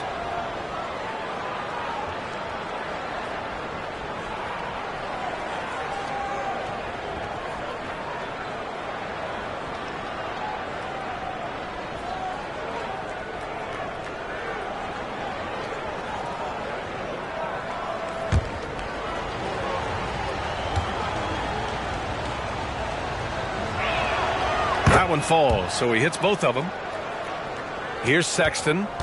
An 11-point game for him in the win against the Thunder in Oklahoma City. Antetokounmpo outside. Giannis driving inside. And he was fouled in the act of shooting. Opportunity for a three-point play here. Yeah, and this speaks to how strong Giannis is. Able to still convert despite the physical defense. Drew Holiday's checked in for San Antonio. Russell Westbrook comes in for Sexton. Nesmith, he's checked in for the Timberwolves. White comes in for Alvarado. One shot.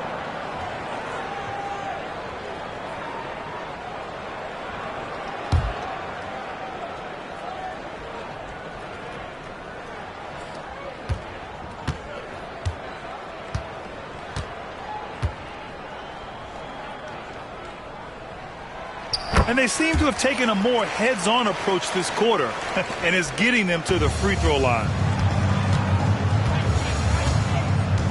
Outside White. The three. Ooh, once again off the mark by Minnesota.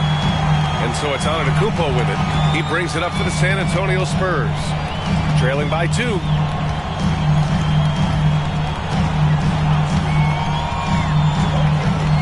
The drive, and that one goes out of bounds. Last touch by Banchero. And a moment to check out who the San Antonio Spurs have coming up. On Thursday, they'll be taking on Rudy Gobert and the Denver Nuggets. Then on Tuesday, they'll face off against Anthony Davis and the Philadelphia 76ers. The road is never the highlight of your schedule for any team. But for these guys, it is a chance to go out there, test themselves, and see how well they gel outside of home court.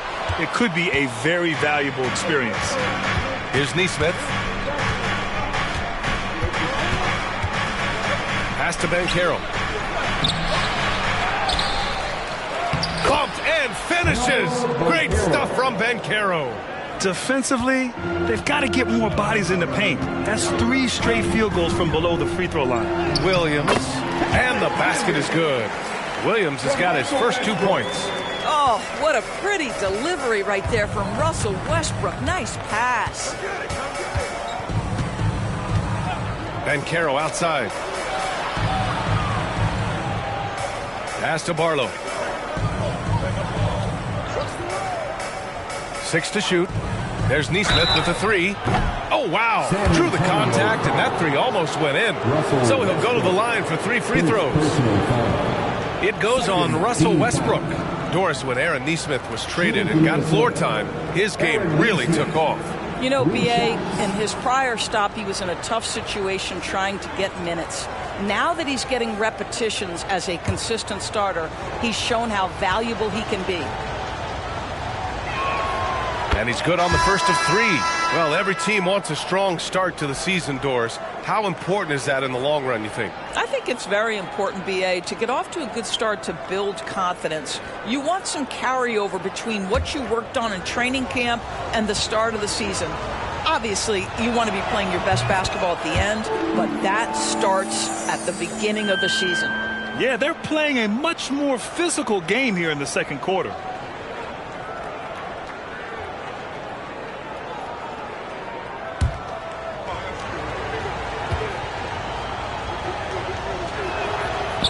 And he can't make it 3 for 3. The Spurs have gone 3 of 5 since the beginning of the second. Here's Holiday, and Holiday powers it home. And striking without warning. Holiday can be so sudden. And here's White.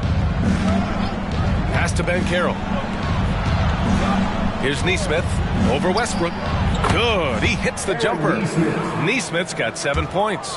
Pick works well there, but the defense left a lot to be desired. It takes incredible effort to stay connected to the hip of the offensive player. You've got to want to work. That one drops for him. Well, operating near the rim has always been a strength of Russell Westbrook. All the physical gifts come to bear. Outside White. Pass to Banchero. That three's off the mark. The Spurs have gotten 5 of 7 shots to go in the second. Here's Holiday. He nails it, and we're tied. Holiday's got 4 points in the quarter. Yeah, such a gritty player. Holiday fights for 2 there inside. Outside White. Banchero outside. From downtown. Rebounded by the Spurs. Boy, a really tough quarter for this guy. Just struggling to make shots right now. Outside Holiday. The three is up. Hey, in 6 attempts, he's made 5. Talk about efficiency. And that's his first triple this quarter. 3 total for the game. Minnesota calls timeout. They're looking to do something to stop this run. They have to get back on track. Really needs to settle his guys down right now and get them refocused.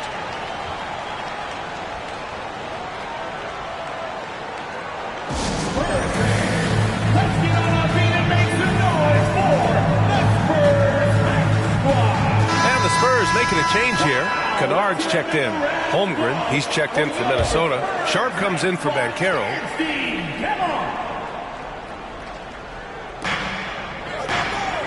Outside Walker. Pass to Nesmith.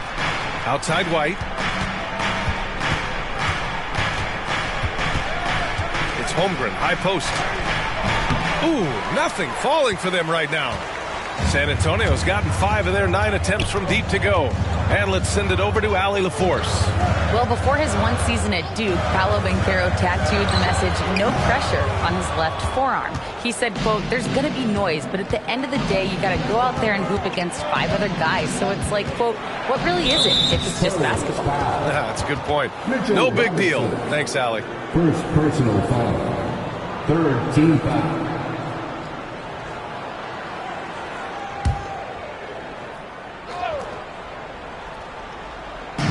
On defense, the Spurs. 3-point lead.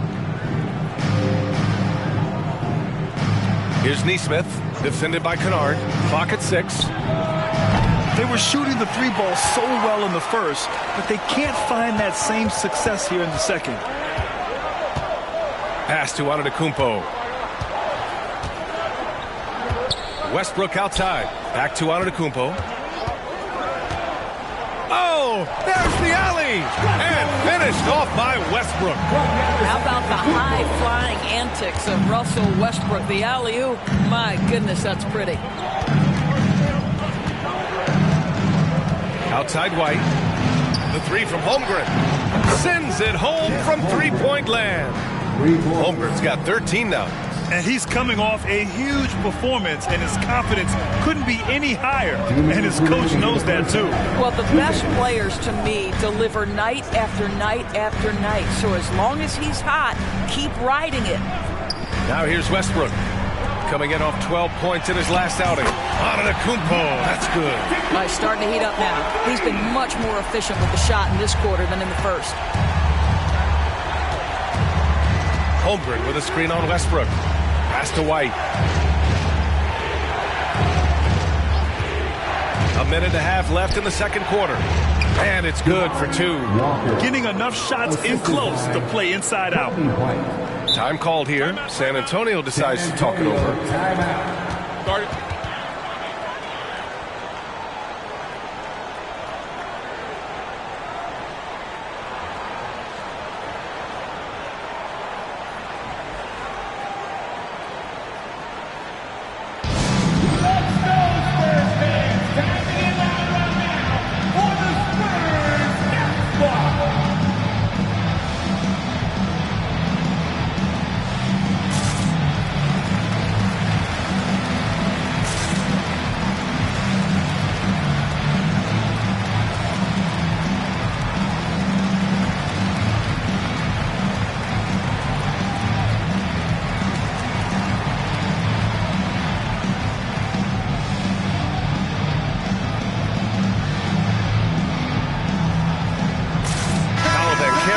checked in for Sharp.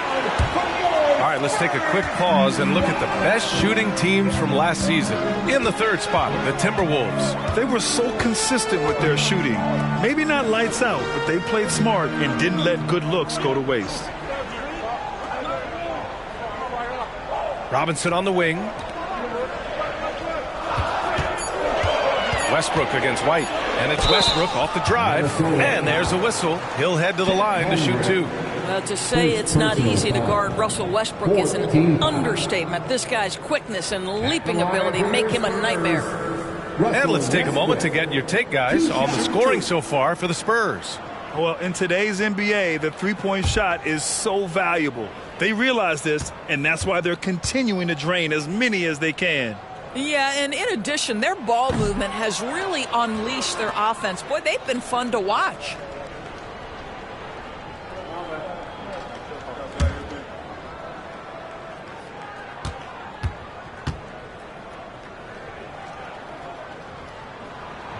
And the second free throw is good. Pretty incredible to think that Russell Westbrook made the triple-double somewhat routine. The ability to fill up a stat sheet like few others in the history of the game. Incredible, guys. Now here's Banchero. He's coming off a 13-point game against Denver. And the other thing, guys, he really got after it on the backboards. What a complete game for this guy. Here's Westbrook. Kicks it out to Antetokounmpo. Offline with a three. The Timberwolves trail. Outside White. Pass to Banchero for three. From distance, Paolo. Just a great play by Paolo Banchero. Sees the defender closing, knows he's got to get it off in a hurry. Banchero against Antetokounmpo.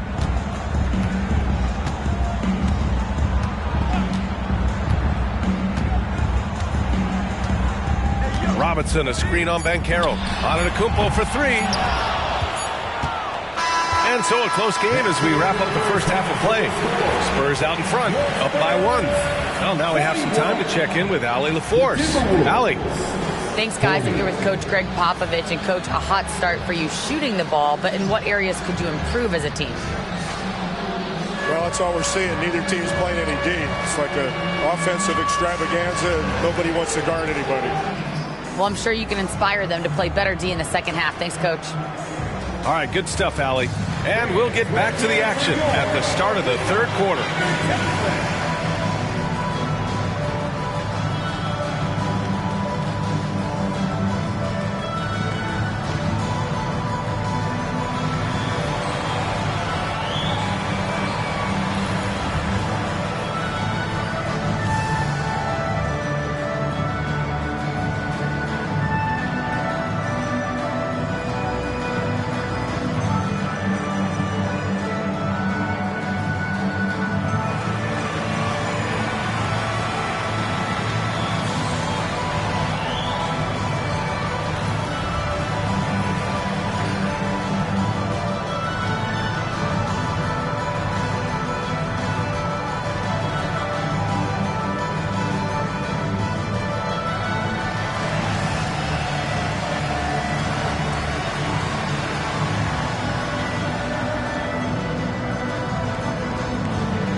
A look here now at Minnesota. Mixed start for them this season. A little bit inconsistent, but I expect that right now. Everybody's just trying to set. Switching back to our game, how about Giannis? Just unreal so far. I really like how he's playing so far, Shaq. I mean, he's being selective in his approach. Kind of the opposite of you, big fella, at the food table. Oh, come on, Kenny. I've seen you scarfing down those vegan snacks. What is a vegan snack anyway? There's no such thing as scarfing down and vegan in the same sentence. And there's always plenty available.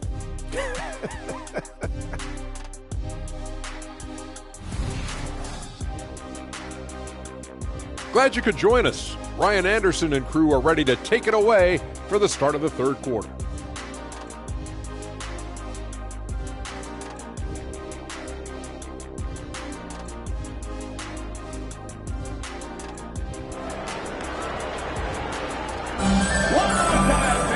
Second half of basketball is upon us, and we may be in for an exciting finish based on how close of a game we've seen so far.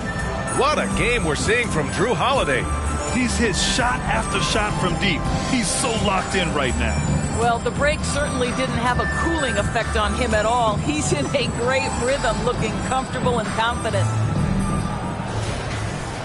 And we've got second half action for you. Thus far, a pretty evenly contested game. Kicking off the second half, here's Chris Finch's 5. Neesmith out there with Kobe White. Then it's Paolo Banchero. Then there's Walker. And it's Holmgren in at the 5. And so Antetokounmpo will bring it up for San Antonio. It's a one-point game. And following this one, they'll take on the Nuggets in Denver. And that'll be their only game on the road before heading back home. Now here's Holiday. Three-pointer. Kennard can't get it to go. Outside White. Pass to Holmgren. Here's Neesmith for the lead. Antetokounmpo grabs the board. Antetokounmpo's got 6 rebounds in the game. Oh, down low, the Greek Freak. And the game plan for them should be simple. Keep getting it to Giannis. The Greek Freak is on fire. And here's Banchero. That one's good. This game is all even. Banchero's got 12. And for them to get out in front, it feels like they're going to need him to lead the way. Antetokounmpo finds Holiday.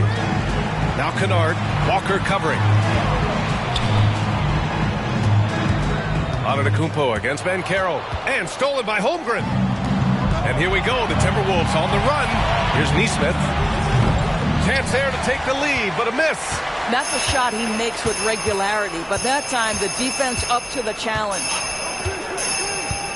Outside Holiday, beyond the arc. And that one comes off the assist by Westbrook. 16 points for him. And for so many teams in the NBA, establishing the three-point shot is goal number 1 on offense. He's definitely doing his part tonight. No doubt it's a growing trend, Greg, and he is highly accurate tonight. Man, they're having a hard time defending the triple. That's 3 in a row. White against Westbrook. Nice shot by Kennard. Kennard's got his 3rd basket on the night right there. They just look so overwhelmed inside. You know, that's why they continue to get attacked. Outside White. Lets it fly. And Holmgren with the basket on the assist by White. And this is why so many are high on Holmgren. His ability to dominate games with his scoring. Now here's Holiday. He's got 16. Aaron Neesmith, first personal foul. First team foul. At the line for your Spurs, Drew Holiday.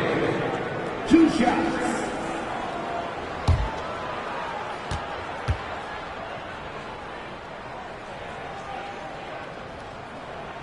That's good from Holiday. You know, one thing you got to love about Drew Holiday is he's a true two-way player in this league. He puts in a lot of work to make a big impact on both sides of the floor.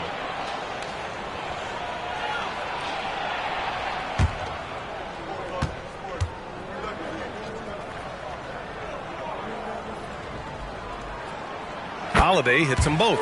You can tell when he steps to the line the kind of confidence he has in himself. It's written all over his body language. Here's White. Lays it up and banks it in. White's got 5 now. Assertive move. You can tell the game's heating up a bit. Now Holiday. He's got 18.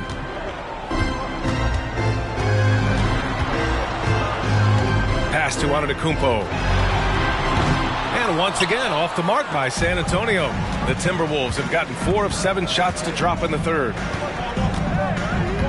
White, the pass to Banchero. Over Antetokounmpo. And another basket for Minnesota. That's 3 buckets in a row off assist. San Antonio trailing here. Holiday, a screen on Banchero. Antetokounmpo, the pass to Robinson. You know what I appreciate about Mitchell Robinson is his defense and how well he uses his length, Greg. You know, he is so good, BA, at getting positioning to alter shots. And he finds ways to come up with a number of blocks, not to mention how active he is on the glass.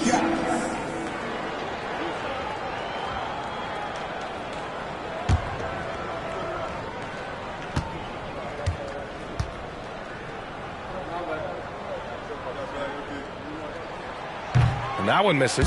I think obviously the shot blocking skills are the first thing you think of when you think of Mitchell Robinson. But this guy is showing signs of improving on the offensive end as well.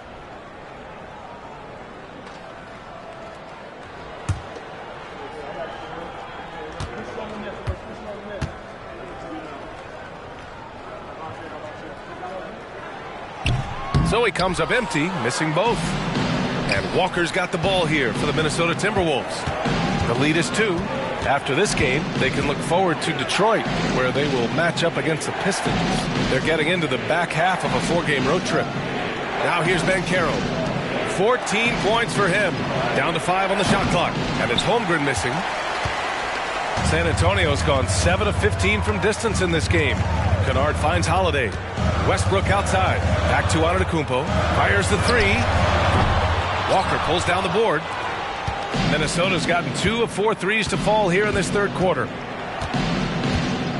To the inside. And the jam by Walker. Such confidence as a passer. He hits guys in stride. It makes it look easy. And the Spurs call time here. Chet Holmgren with a strong contribution so far in this one. Yeah, I think they've got to be talking about just guarding him a little more tightly on the perimeter or keep the ball out of his hands as much as possible, period. That's about the only way you're going to pull this guy off.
He's checked in for Antetokounmpo. Sharp, he's checked in for the Timberwolves. Substitution on the court.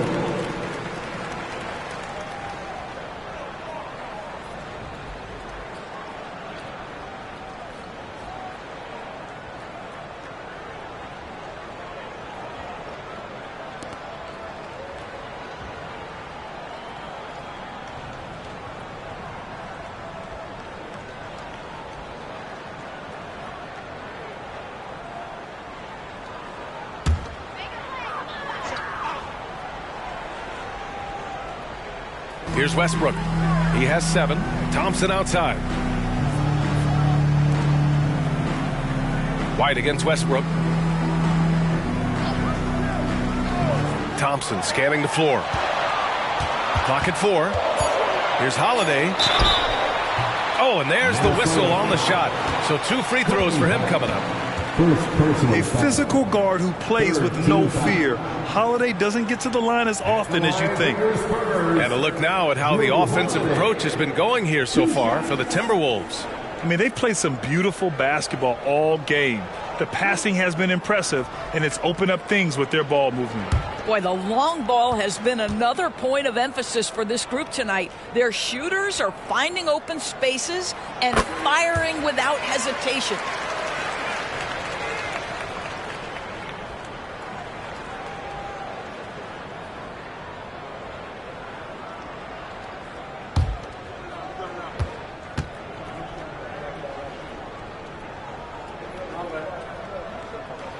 Holiday hits them both. For Minnesota, they've gotten 6 of 10 shots to fall in this third quarter. To the paint. Stolen by Kennard.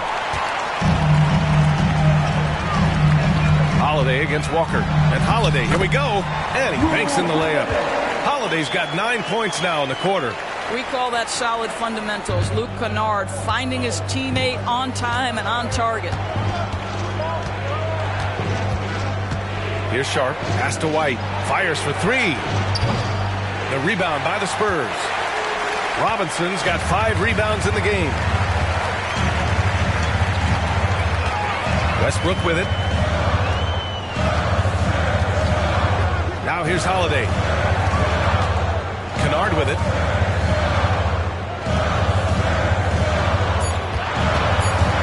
Now Robinson.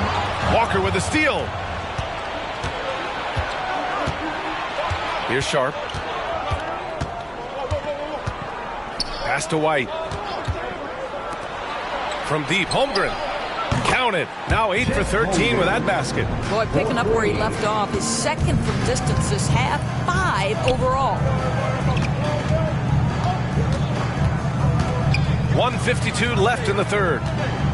Here's Thompson. Kicks it out to Kennard. Holiday from long range. Knocked loose. Oh, you have to love that effort. Getting after the basketball, fighting for a possession. The putback. He drops yet another dime. Just facilitating this offense like a maestro. San Antonio's gone just 1 of 5 from 3-point range here in the third quarter. Thompson outside. There's 1:17 left in the third. Here's Westbrook. Pass to Thompson. Walker pulls down the board. Walker's got rebound number 7 tonight. White, the pass to Sharp. Holmgren with a screen on Westbrook. Sharp. Rebound San Antonio. Well, if the defense gives him that shot next time, they could get burned. I think he's just a little bit out of rhythm. Takes a 3. The shot by Holiday, no good. Minnesota's gotten 3 of 6 threes to fall in the third quarter. Holiday against White. Pass to Holmgren. From deep three-point land. Kennard with the rebound. That's his shot. And one, I'm sure, he wants back. 6 seconds separating the shot and game clocks. Minnesota in the lead. Sharp passes to Holmgren. And the big finish by Holmgren. Well, you love to see Chet Holmgren asserting himself offensively. You feeling the rhythm? Go ahead and play. Westbrook outside. They still need this. And so it's the Minnesota Timberwolves closing out the quarter with a 7-point lead. What has them in front right now, by and large, they're taking great shots. Back to the game after this break.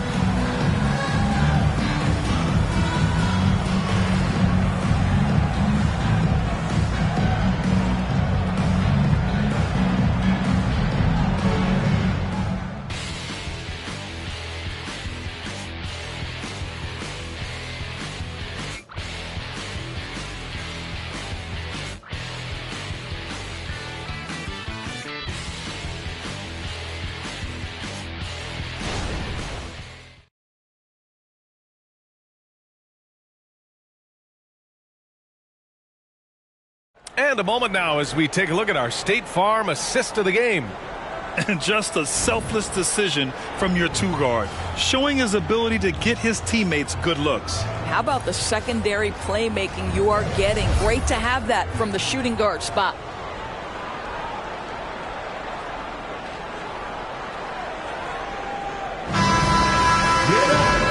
fourth quarter has arrived. So good to have you with us. San Antonio trailing here. We've got Drew Holiday. Giannis Antetokounmpo is out there with Patrick Williams. Then there's Colin Sexton, and it's Lively in at the 5. That's who's in the game for the Spurs.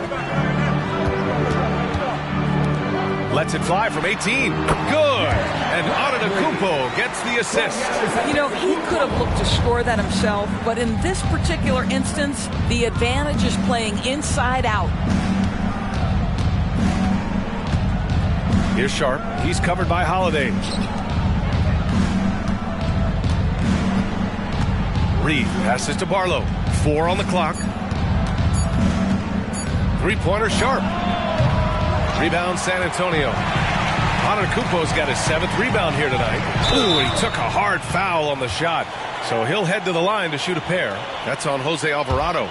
The resume Giannis has built already is impressive, and he's nowhere close to being done adding to it.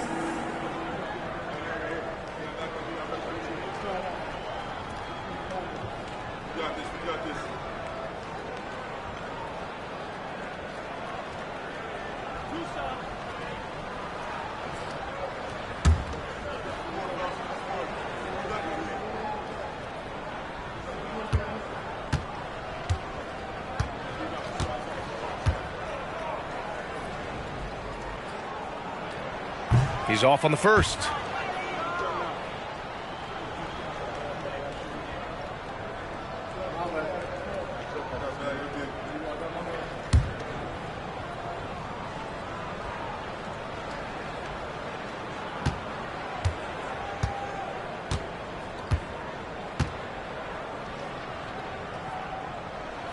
He hits the second from the line.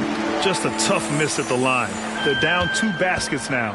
And for the Timberwolves, they're shooting it at 52%. Pass to Reed. Alvarado outside. Here's Sharp. Oh, Williams with the block.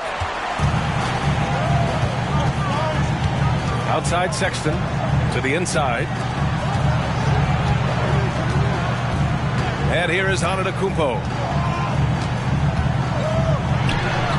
Ooh, strong move from Giannis inside. Yeah, one of the most efficient inside scorers. Giannis just can't be stopped. And Caro outside to the middle. There's the steal. Now here's Sexton.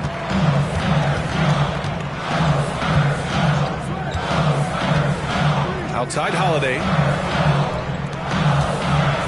Out of bounds. It'll be Timberwolves ball. Mitchell Robinson, he's checked in for San Antonio. Harris comes in for Drew Holiday. The Timberwolves also with a sub. Walker, he's checked in for Barlow. And so it's Minnesota with it. Nothing doing offensively yet for them in the fourth. Antetokounmpo against Caro. Fires from deep. Good. Now 7 for 11 on the night. They are unconscious from outside. And so far, the defense has had no answer. Well, that's the whole point, isn't it? If you space the floor well enough, it's almost impossible for the defense to account for everyone. Now here's Sexton. 6 on the shot clock. No stopping Giannis. Defense puts good pressure on Giannis inside, but he just refuses to back off and gets it to go. Pass to Sharp.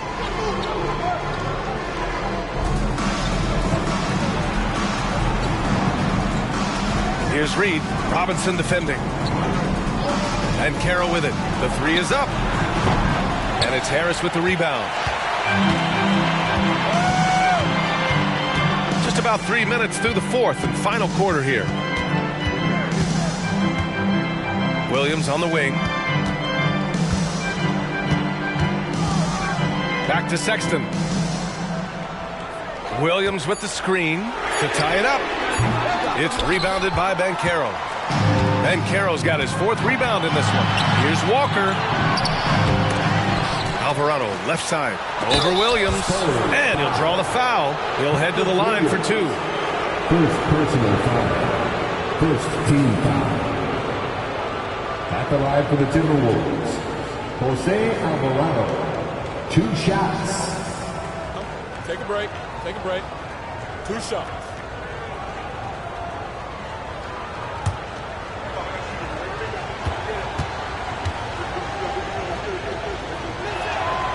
And the first one at the line is good.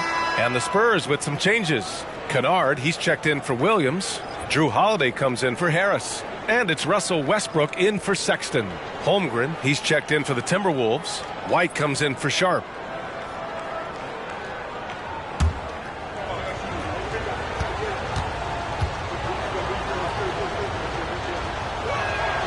And so he hits both.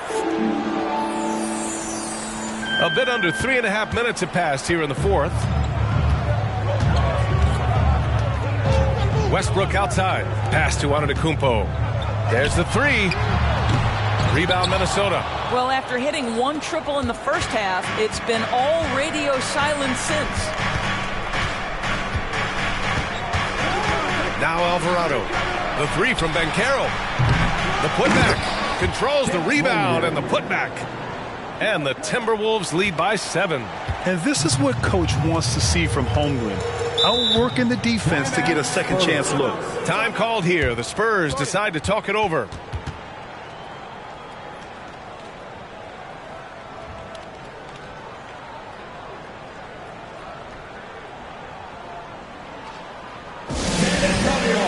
Let's give it up for your Spurs Night Squad. Neesmith, he's checked in for the Timberwolves. Gives us a chance to catch up with Allie LaForce. Over the last break, I got a chance to hear what Greg Popovich was telling his team. He ripped into their perimeter game and their energy levels, saying to his guys, you're just running through the motions out there. There's no hustle or desire to chase them off the three-point line or to try to get open looks from deep on the other end. Guys? As always, Allie, we thank you. 6 to shoot. Westbrook taking his time here. San Antonio again missing. They have a decent advantage in regards to rebounding. White against Holiday. Here's Neesmith. The 3 from Banchero. And count it. 8 of 14 now. He's rolling. That's his 3rd triple this half, and that's after hitting only 1 before that. Antetokounmpo outside.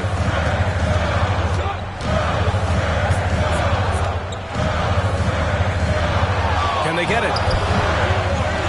Kicks it out to Kennard. Takes the 3. Good. And Antetokounmpo gets the assist. Antetokounmpo's got assist number 7 tonight. Holiday against White. Pass to Banchero. There's Neesmith with the 3. Walker for 3. And another 3 for Minnesota. Listen, this guy is not the most dangerous threat from there, but you have got to honor the shooting a little bit. Westbrook against White. Westbrook outside. Robinson a screen on White. And he lobs it up. Holmgren with the block. Get it out of here. Holmgren too much defensively. White on the wing.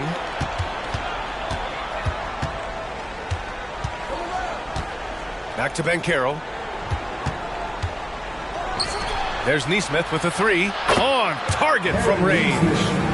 And the Timberwolves lead by 13. Coming down the stretch, they've leaned on the perimeter game. Boy, the three-point arc has been a major factor in what they've done here tonight. You love the aggressiveness. And here's Westbrook from the arc. Gets the 3 ball to go. Well, Russell Westbrook, he's not super efficient from 3, but if you give 1, he's going to give it right back. 1:41 left to play in the fourth. And Carroll passes to Walker.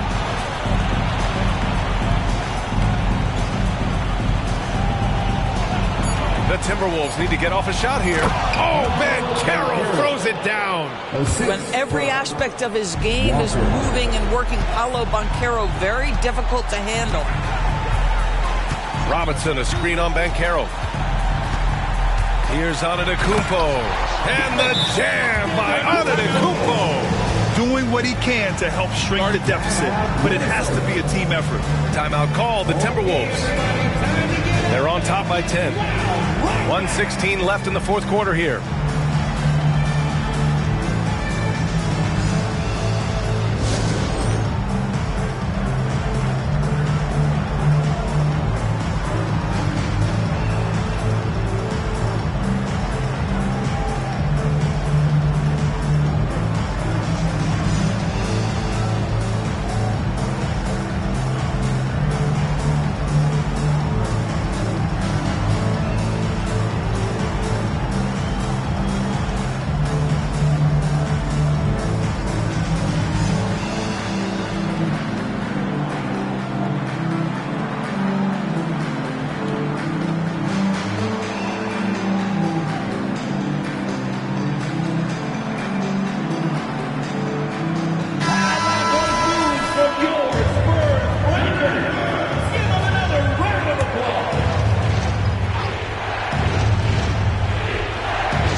.16 left in the fourth. Kennard on the double team. Walker for three. And another three from Minnesota. And they just continue to attack, even late in the game, while they're up big. And as a result, they may be facing just a little bit less resistance right now. They are having their way. Barring a miracle comeback, this one is wrapped up. They were able to control the tempo and flow of the game, and it will end in a victory for the Timberwolves. This team did a lot of things well tonight. Number one was passing the ball. And it was a team that was in rhythm, and they just trusted each other to take the right shots. And this one concludes with their second victory of the year. And even the opposing fans can't deny this was a sensational game for Chet Holmgren. Boy, this guy played with some swagger and intensity on the boards tonight, dominating the physical aspect of the game. 2 shots. Take a break. Take a break. 2 shots.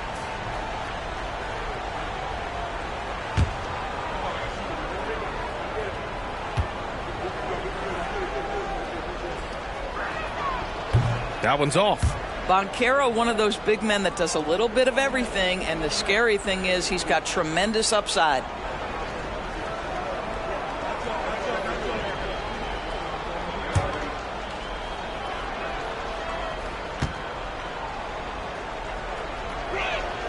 And he sinks the second. And so it's Antetokounmpo with it. He brings it up for the Spurs. Puts up a three. And it's Holmgren with a rebound. And you can tell right there, the defense is totally fine with him shooting that. That's not his game. Walker, a screen on Robinson. White for three. Antetokounmpo grabs the board. On offense, here is San Antonio. Down by 12. 3-second difference between the shot clock and the game clock. The jump hook. No good on the shot.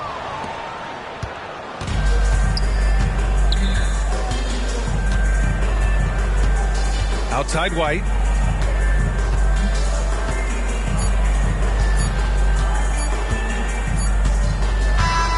So we see the Timberwolves taking the W here. It ends up being a fairly easy road win. Those are so hard to come by. It's never easy to take a game in someone else's building. Thank you for joining us. That'll do it for now. For Allie LaForce, Grant Hill, and Doris Burke, I'm Brian Anderson saying thanks for tuning in. Now it's time for the New Balance Player of the Game, Chet Holmgren.